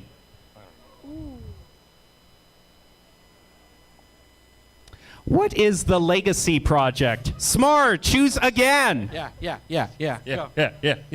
Something from when I was born, please. Let's do non-esports for 200. 200, okay, making it a bit easier. Take it back on the other end. The famous blue playfield at Albertson Stadium is often given this nickname referencing a classic 80s cartoon. Fish. What is the Smurf turf? Yes, for 200. Fish, you've got control. Wow. Your choice. Let's non-esports 800. Non-esports 800. Disgusting. While Statue of Liberty might reign true to Overwatch players as an unorthodox King's Row strategy, it was also the name of the play that won the Broncos the 2007 Fiesta Bowl in a dramatic upset against this team. Fish? Who is Oklahoma? Yes, Oklahoma. That's going to get you 800. You're now roaring back. You're getting closer to Baratel. Pick again. What non-esports 400? For 400. The Talkin' Broncos are Boise State's award-winning team competing in this academic discipline. Fish. What is debate? Yes, we'll take How that. do you What is know speech this? or debate? Keep going. How? Non-esports 600. For 600 non-esports. How good is your short-term memory? Boise State went up against this team in their 2021 home opener, a much-anticipated return to in-person events. Of course. Fish. Who is UCF? No. Ooh. I don't know either, but I'm just surprised that he doesn't. Oh, their home opener. Oh, okay. Ah, shoot. Who is UTEP? UTEP. Fish, you still have control of the board, though. Doc's category, 1,000. For 1,000. Lord. 4 games in 1, you'll pilot tanks, light cycles, fight grid bugs, and the MCP in this game that shares its name with a movie. Baratel. What is Tron? Yes, Tron for 1,000. That's a good movie. All right, pick again. I'll take Console Wars for 600, please. Console Wars 600. Daily double first. You can choose to wager all or part I'll of your points. wager 100, please. You were just the... Okay, I'm a turn the weenie fun- hut. I'm okay with that. While the Wii might have been one of Nintendo's best-selling consoles, you sure weren't going to enjoy HD graphics on it, as it went without HDMI in favor of this older type of AV connection. What is VGA? No. What is RCA? RCA. You lose 100, but you still have control. Ah, shoot. Wrecked nerd. Can we go back to non-esports? No, that's gone. Console Wars for 800. Console Wars 800. Atari's last foray into the console market was the Jaguar, which advertised itself as being the first console to use this many bits. At least 2 bits. What is 64? 64. Oh, we're closing it out. All right, closing out Console Wars. Yeah, Console Wars for 1,000. Coming back. Ever wondered why Apple hasn't made a console? It could be because they already tried it in the 90s with this much forgotten console. You know. What is the Pippin? Yeah, of course. Like Scotty? Your choice again, Baratel. We got 4 categories left. Meta for 200, please. For 200, please. This particular Smash Bros. Stage has gained a certain amount of infamy for being the only stage in the game as far as competitive Melee players are concerned. Make sure to only use Fox and turn off items. Fish. What is Final Destination? Yes, Final Destination 200. Respect. Keep going. Also true. Let's go with Facebook for 400. This Overwatch comp made up of 3 tanks and 3 supports became so dominant that Blizzard eventually locked every team into 2-2-2 roles.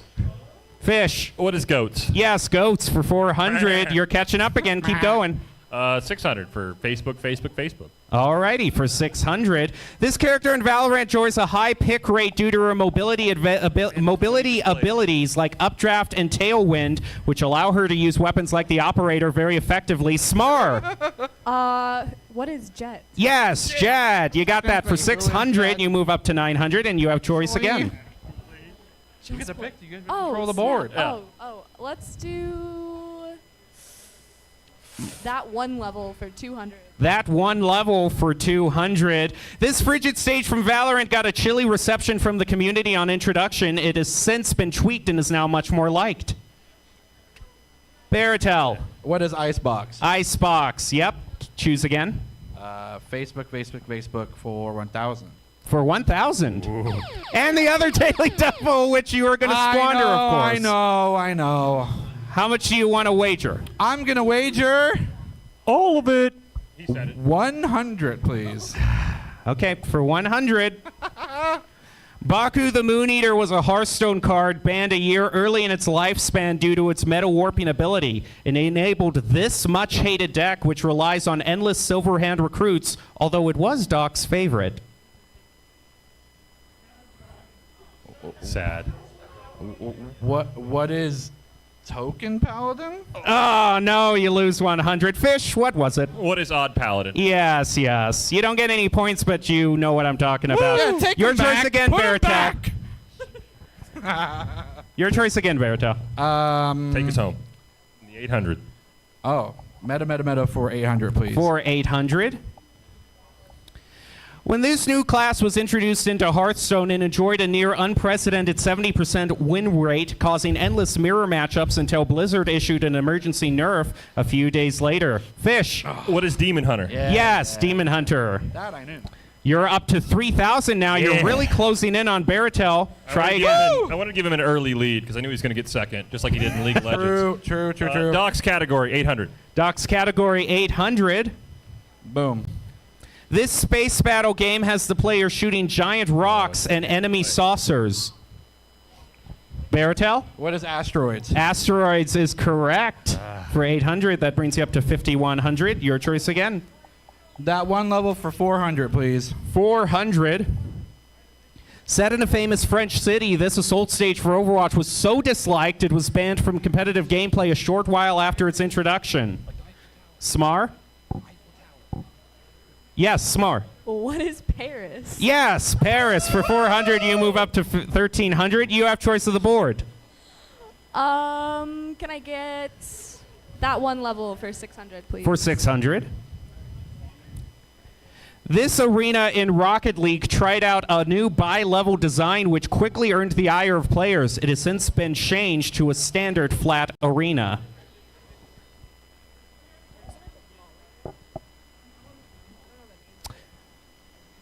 Time up. What is Neo Tokyo? Neo Tokyo. Your choice again, Smar. Let's do that one level for 800. For 800, please. Ooh. While Riot Games has tried to add alternate playfields to League of Legends, none have matched the popularity of Summoner's Rift. This hylophobia-inducing 3v3 stage has since been removed from the game. Fish! What is Twisted Tree Line? Yes, Twisted Tree Line for 600. Rest in peace. R.I.P. F in the chat, please. Or 1 F. Fish, your choice. That one level 1,000.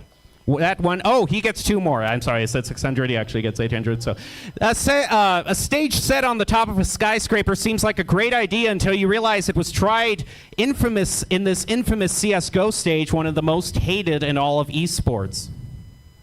I only know the MW2 map. Time is up. What is Vertigo? Vertigo. Your choice again, Fish. Doc's category, 600. 600. In this classic, Bentley the Bear sets out to collect gems while avoiding enemy trees, ghosts, skeletons, and Berthilda the Witch. Beartail? What is Banjo and Kazooie? No. Lose 600. Ooh. Yeah, I got it. It's the arcade cabinet, but I don't know the name. What is Crystal Castles? It's in the hallway. Tricked me with Berthilda. Fish. Doc's category, 400. 400. Before Princess Peach, Mario set out to rescue Pauline in this arcade game.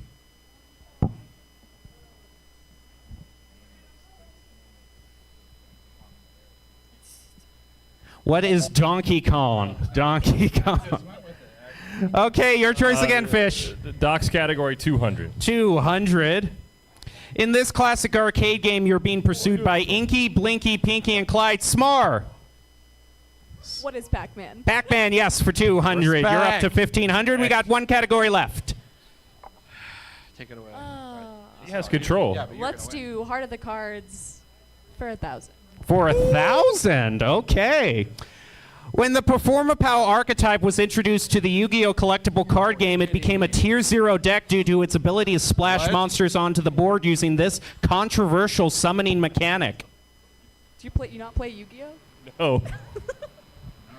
I watched it, but I never played it. What is pendulum summoning? It's me, Joey Wheeler. All right, try again. Let's do Heart of the Cards for 800. Should be slightly easier here for 800, hopefully. While these light purple cards might be well known in popular culture, they often aren't used in the current CCG and are often considered too slow to play due to having to be set. Oh. Beartail? What are ritual cards? No. Down 800. Fish. What are trap cards? Yes, trap cards. Fish rockets into the lead now, and he has control of the board. 600 for Heart of the Cards. Okay, Heart of the Cards, 600. It was the anime series that introduced synchro summons. I prefer to think of it as card games on motorcycles.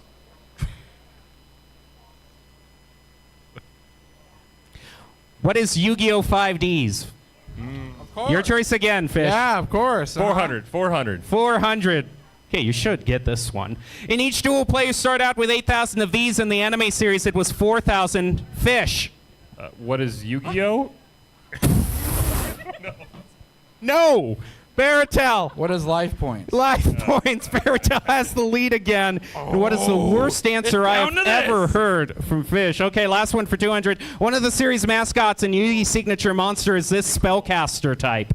Baratel. What is Dark Magician? Dark Magician, we finished Double Jeopardy with Baratel in a narrow lead for 4,400. Let's bring up Final Jeopardy. We'll take a break as the players make their wagers, but click on the left a blue. Yeah. Okay, let's just see the category. Just click. Don't click the other one. Or right button, just once. Landmarks. We'll let the contestants think about that and make their wagers and be back after this.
Visit NationalGuard.com to begin your guard adventure.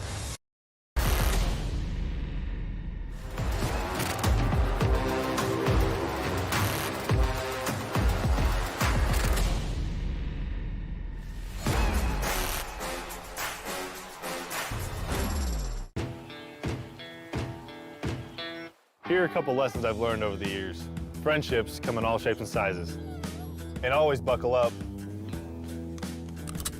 Seatbelts save lives. That's a rule we can all live by.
Alrighty, we look to have a real barn burner on our hands. We have landmarks, our final category. Let's see the question. The players have made their wagers. Here we go.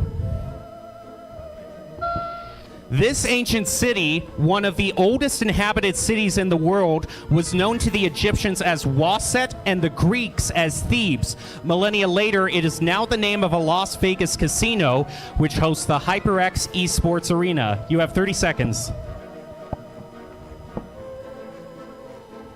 You can press the right mouse. Oh, okay.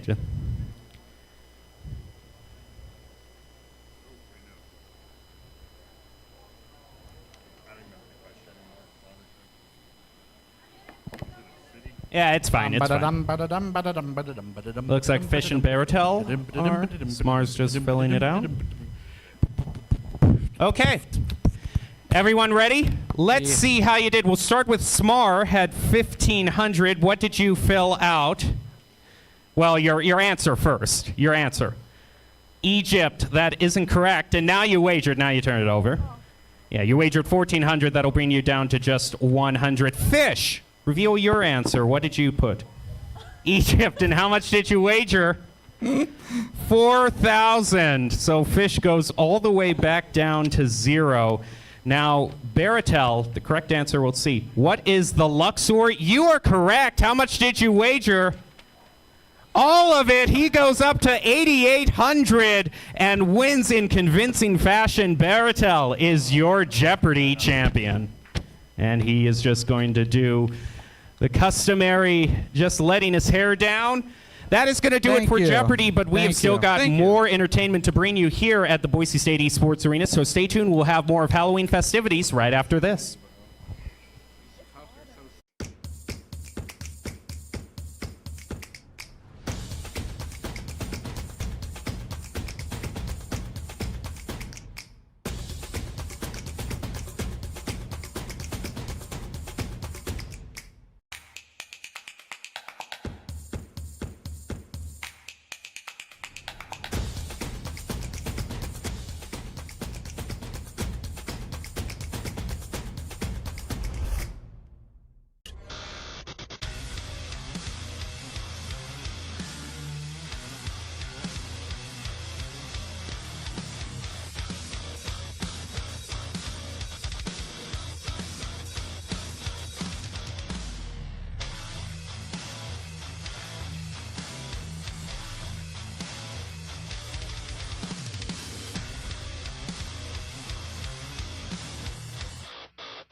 Visit NationalGuard.com to begin your guard adventure.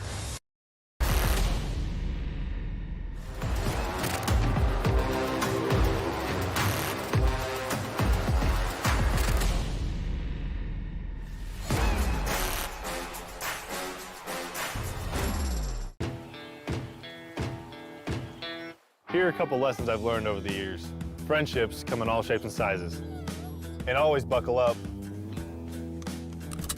Seatbelts save lives. That's a rule we can all live by.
Welcome back to the Boise State Game Pants Esports Arena. You have been watching Boise State's Halloween festivities. A good day to you too, sister. And we are having a great night here at the Boise State Game Pants Esports Arena. And I'm joined again, we have come full circle again, the Shoulder Angel and Shoulder from the other place here at the desk, Baratel and me. And overall, Baratel, we have had a great night tonight. But you know what I have here? I still have a bunch of loot boxes that haven't been given away. What? Well, we are going to give away those loot boxes. Before we get into, I hear we might be bringing out some Valorant, so that is going to be exciting to see. But here we go. Let's bring up the spin to win wheel, if you will. I don't know how else to describe it. Here we go. Let's see who we got here. Sorry, so busy. And the winner is... me.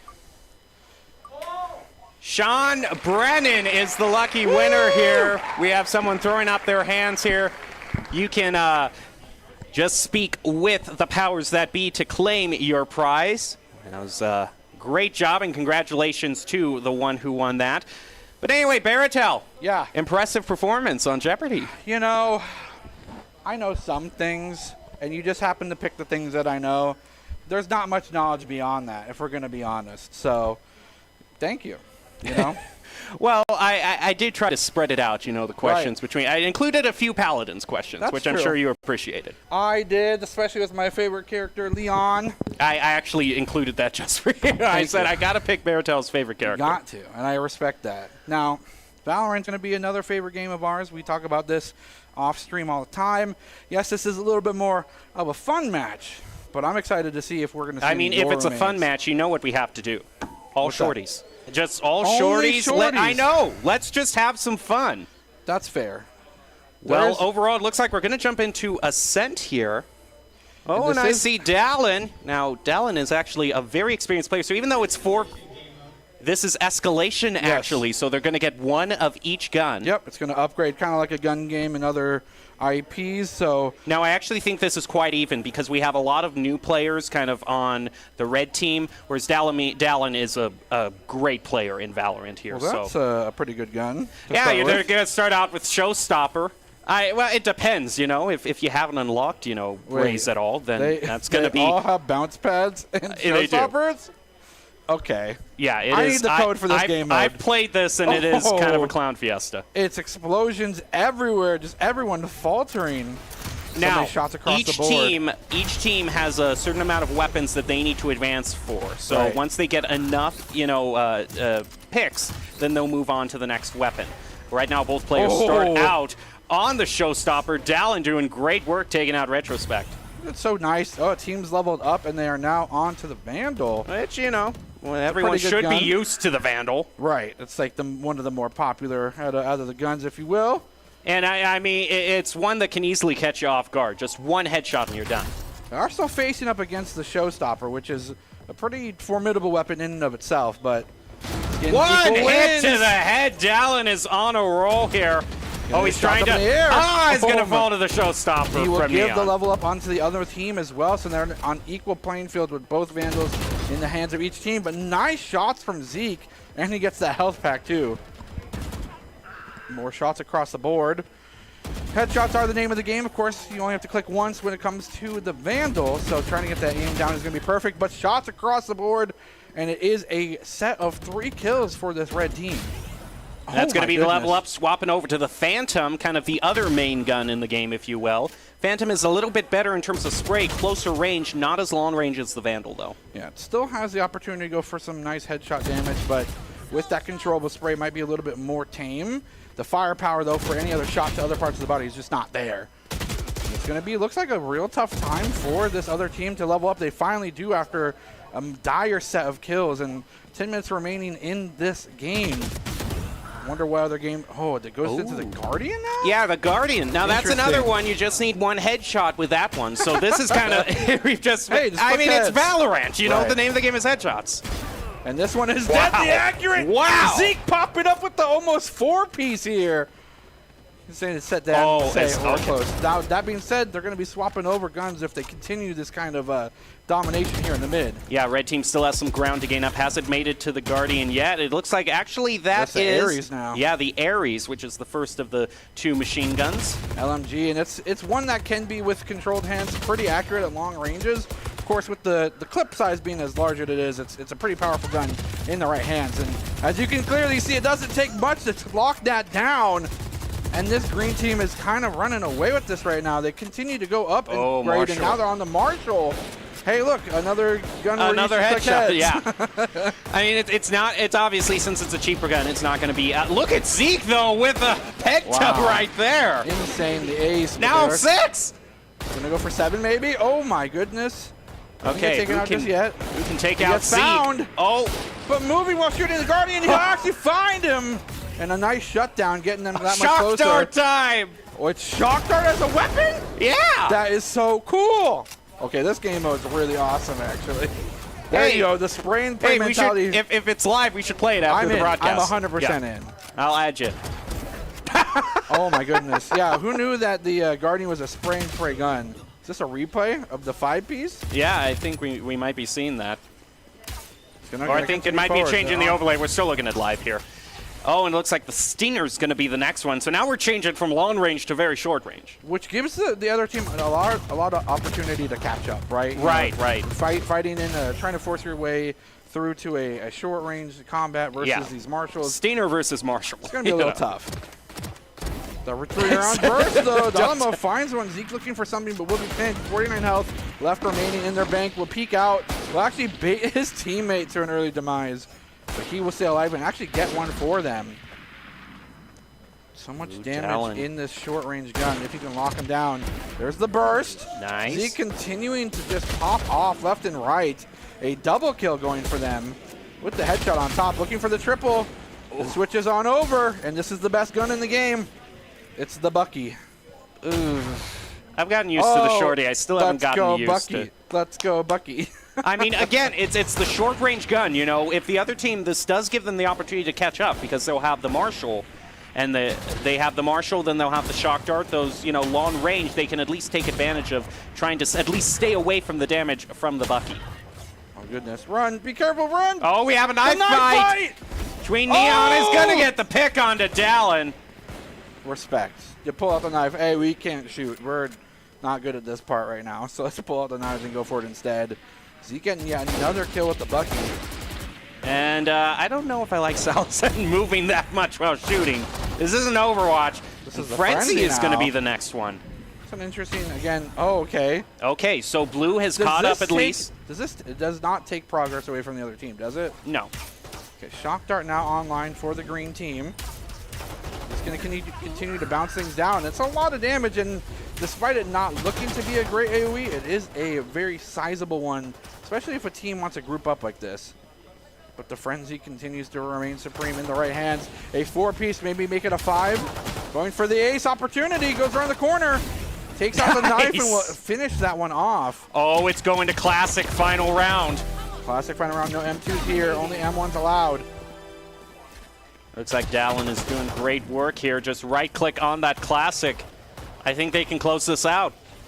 Just a little bit closer for them. Just have some Frenzies available. Nice shock darts onto the ground, but will take some damage to themselves. Team level up. And now they're moving desperately close to closing this one out. Oh my goodness. Oh, final level has to be knives. Oh, this is going to be spicy. Cannot get it. The but this is the opportunity to catch up against any gun. You know what I mean?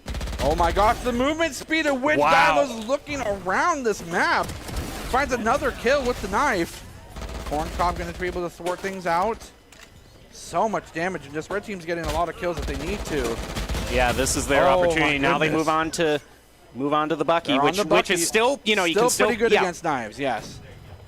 You just got to especially since knives, you have to get in the other person's face, which the Bucky will just mow you down.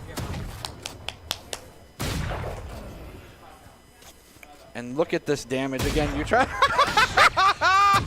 You throw it into a Bucky. Nice flick shot here. And they're not out of this just yet. They did level up, so as the Bucky until they perish. The dashes. Wait! They have jet dash and the knife as a combo? Yeah, for the final level. That's pretty cool.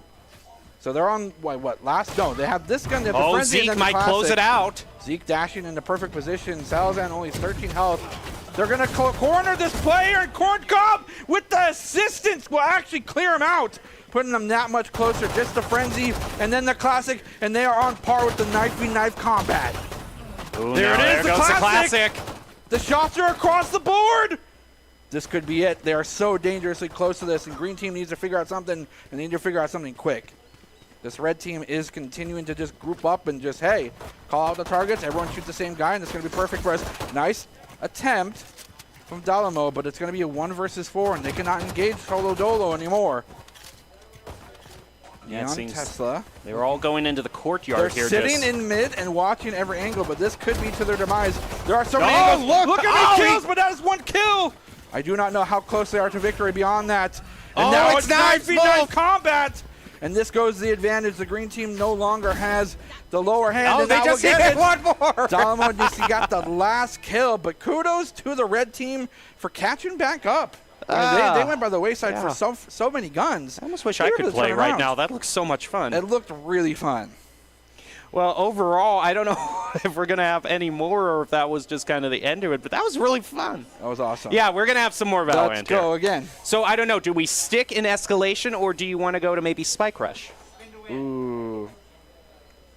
Let's see. Spike Rush is pretty fun. More tactical of the sort, but I think we have more pressing matters at hand. Oh, yeah, we have a spin to win here. What is the reward? I think this pizza. A whole pizza? Oh! Kai McKee, you have won. You want a pizza, Kai McKee? Kai McKee, come claim your pie. Kai McKee, last call for Kai McKee. Kai McKee. Well, overall, we have had some great fun. We still have more for Valorant, though. So I hope they do Spike Rush. I just want to see some of that Spike Rush. I mean, yeah, because that's like the name of the game, right? Spike Rush is still pretty fun. Everyone gets that same buy. Yes! Spike Rush is coming. The wishes are granted. Later. It's eventually going to happen at some point. Okay. That's fine. I can accept it. Right now, I know what this one is. Yeah, they got to all choose the same. Except I mean, is this like the vote system thing for one for all for League? I think yes. You choose which one, and then it spins. It spins its own wheel. So it's most likely going to be Brim or Cypher for red. I will respect that. That's like not a duelist. But then again, you could cover the whole map with smokes if you pick Brimstone. Yeah. Can't see anything. You have three to a person, 15 smokes on the field. And if they get all their ults, that's 5 orbital strikes. You can't get to a site no matter what. No, you don't get to play the game at all at that point. Do you think that the stim drone, the stim beacon, stacks? I don't know, but this would be a great chance to try it. You can have 10 stim beacons. Yeah! Oh, it's going to be Breach. Brim versus Breach. Okay. It looks to be 4 versus 5? Yes, because still Dallin, remember, they have more experience. That's fair. But they picked Breach. I know, not necessarily the most No, meta pick. come on. You guys should have picked someone like Yoru. 0% pick rate. For no reason at all besides it's Yoru. Oh, but the Molotov stacking. This could be huge, too. That is true. Molly. They're going to have so many Molly. How do they approach? I mean, yes, you have the opportunity to go through the walls, but that doesn't give you a free into the site, especially when there's 15 smokes and the mollies and the stim beacons. Oh, they're setting up all their smokes here. They all have their wristband ready to go. It's just okay. Watch the map just get We are clouded. issuing an air quality warning in the bind region here. This is a danger level quality warning. Okay, nice shots. Damo finding one. No clouds to obscure them just yet. Does look like blue is rotating back. They know that Behind the call you. is A. Dallin's going to get the first pick there onto Josh. Here comes the stim beacon. 20 health left. Here comes a flash as well. Pushing forward. They have so many. Wow. I mean, we talked about how many clouds and smokes that this Brimstone team has, but at the end of the day, there are 12 flashes available for this Enchanted team. Retrospect is okay. Might just be trying. Yeah. 30 seconds Get the bait down. I don't know if anyone was in range to hear that noise. He still needs to plant on A. Yeah, still has the spike with it being spike Okay, there you go. replication. Only one person has the spike, I believe. Shots across the board, and you're only losing 1 life. Sharing the spread of kills also will get them that much closer to those crucial ulti pips. Oh, but the judge coming out. Okay. I think that Enchanted team is messing with me. Because they know how affectionate I am. Oh, it's going to be Witches versus Possessed. Excuse me. Okay, Witches. The Witches here have a judge. And I think that they're picking and hovering these shotguns to mess with me. Because they know that they're the best guns, in my opinion. Going to push forward. So it's a great gun to defend with the judge. Yeah, especially they're going to set up in hookah here. I wonder if anyone's going to push through. We see at the mini-map that it is a slight consideration for the red team. Possessed looking like towards the B-long side. Yeah, half of them haven't gotten the call yet. And they're going to be able to sneak through here pretty securely, mainly because of the fact that, you know, there's not a lot of presence on the side. I think, we hear the plant. He goes for the plant. Here comes the smoke to obscure the entire tuna can, but there will be an elimination given on over. A lot of damage coming from Hookah. Nice shots across the board. Stim beacon thrown down. Triple trifecta could not get anything beyond that. Here comes some flashes. Zeke going to be the only one alive versus 3 Brimstones. Cannot find the spike because there's too much clouds in the way. But here comes more of those mollies. They don't know where. Now they know, I think, where the breach is possibly. Going to go for the blind. Finds out where the spike is. Going to go for the 2 versus 1. Whoa, they lined up. And Zeke will find it. He does actually fake it and bait it out. And he'll get another elimination, getting a second round win for them. That is a great job there. Now this goes to 5. It's best of 5 in terms of replication. Right. Now it's interesting because I feel that the Possessed team is more becoming comfortable with the smoke usage. We saw round 1, not a lot of it. We saw round 2, some tentative use. I think you just got to go full send because you get all those back. It doesn't cost you anything monetarily. Yeah. And beyond that, you know, it's the funniest thing in the game, just to completely blot out the sun of an entire side of the map. Yeah, but there is a reason why you always want a controller on your team. Controlling those sidelines, especially when you have those great sniper positions, you know, like Hookah, right, are going to be really crucial. Looks like they're going to smoke out the view from lamps here. Yeah, it doesn't really matter what these breaches can gather in terms of pressure with their own abilities if they can't see anything through the smoke. Going to continue to send flashes forward and open up in the air. Zeke will find constant shots. If he can't see, he's just going to go through the door where he knows they roughly are and just spray in there, and it works. It's working out for him. Here, 3 versus 4 still possible for the Possessed team. Here comes that ulti as well. Breach charge only finds a little bit of disorientation, but not much beyond that. They know where they are. They know in that corner somewhere. Shots across the board, but it'll be a trade. 2 versus 3. They are in showers, but cannot find themselves an escape, and Zeke will pick up a 3rd kill.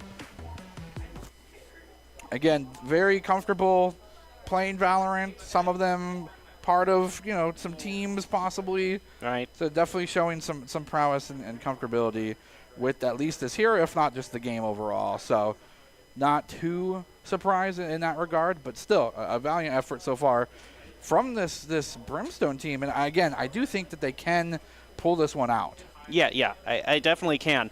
This is such a basic thing, and we normally cast so many high-level games, but I think it's something that the new players just need to get used to, and it's kind of hard to get used to in Valorant if you're off of a game called Overwatch, but you need to stop moving when you shoot, okay? Yeah. You cannot run and gun in Valorant. And Sometimes. the sooner, yeah, sometimes, yeah. It depends on how the balance is and all that, but overall, I mean, once you get that and it locks, then it's like your performance doubles at least. You know, you're like, oh, I can hit stuff now.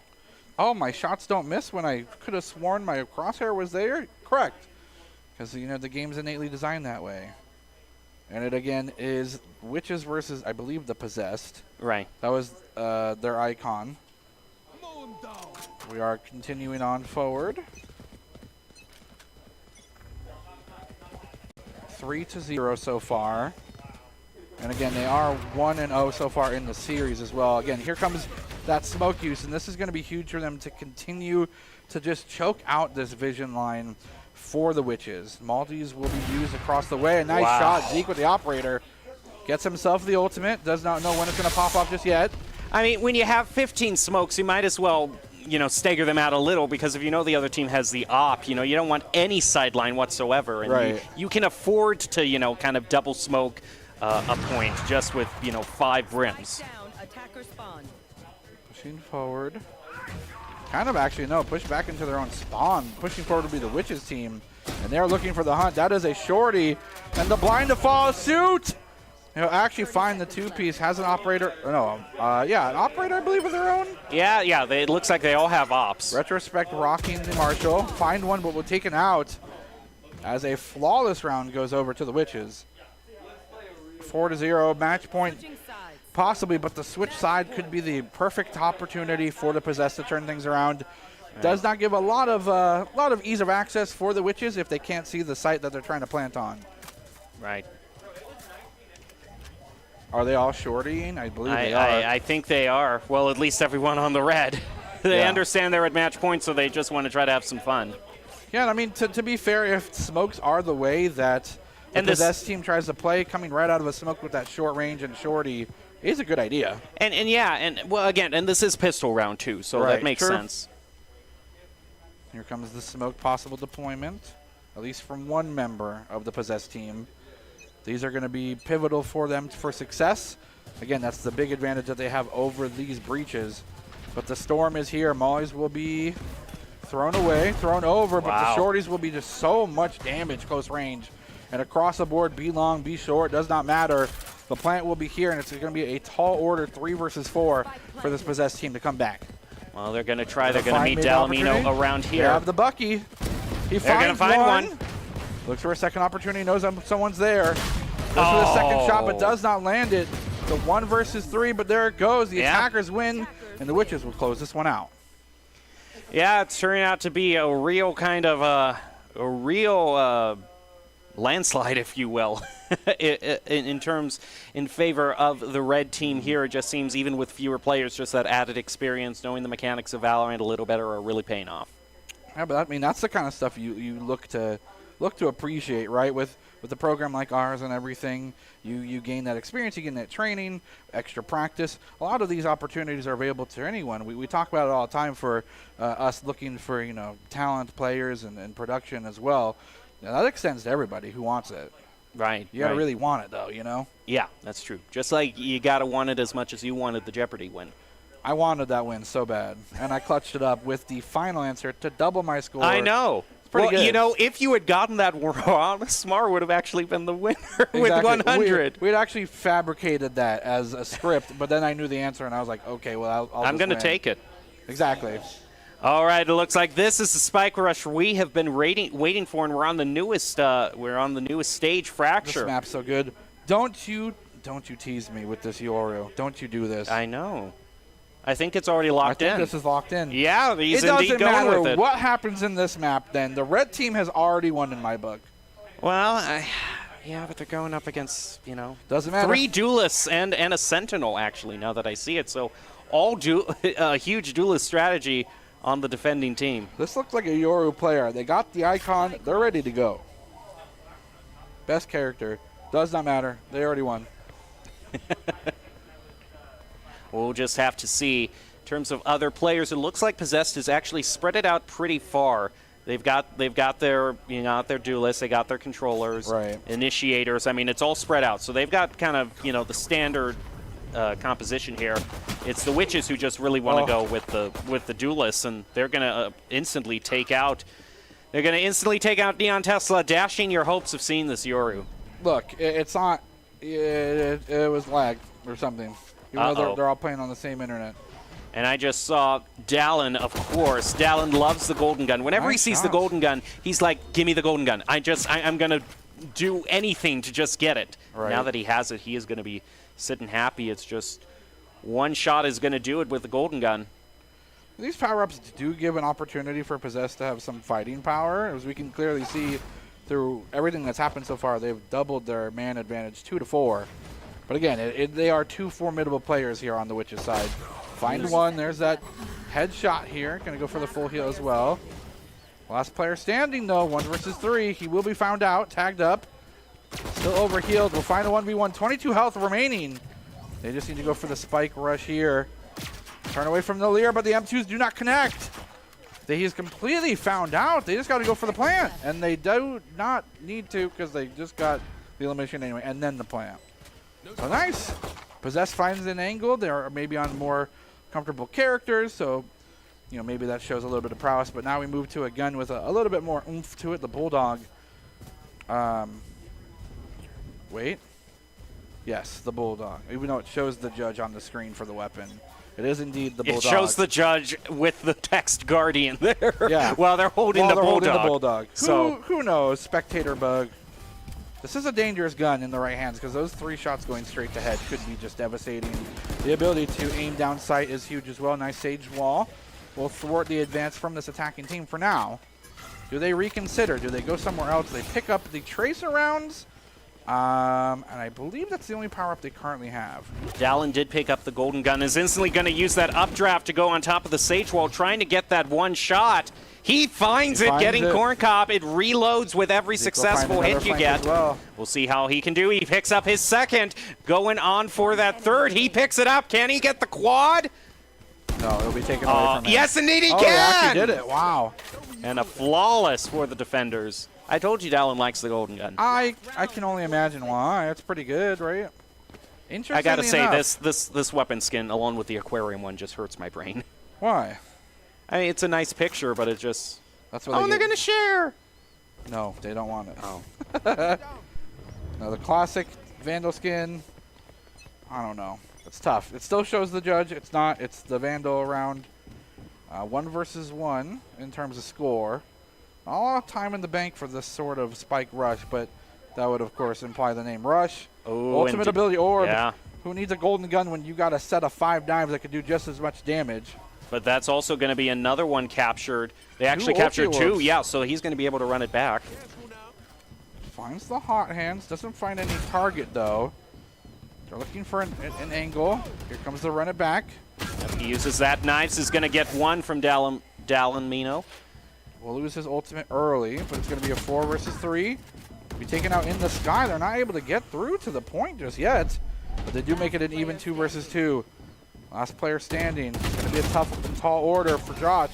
He will be taken out, and defenders will win, which is going up 2-1 in the series. So for the next one, they're going to get the Ghost. Interesting. It's not a judge. It's not a guardian. Yep. It's the Ghost. And we see how adept this Witches team is at clicking heads, so this gun's pretty deadly within their possession.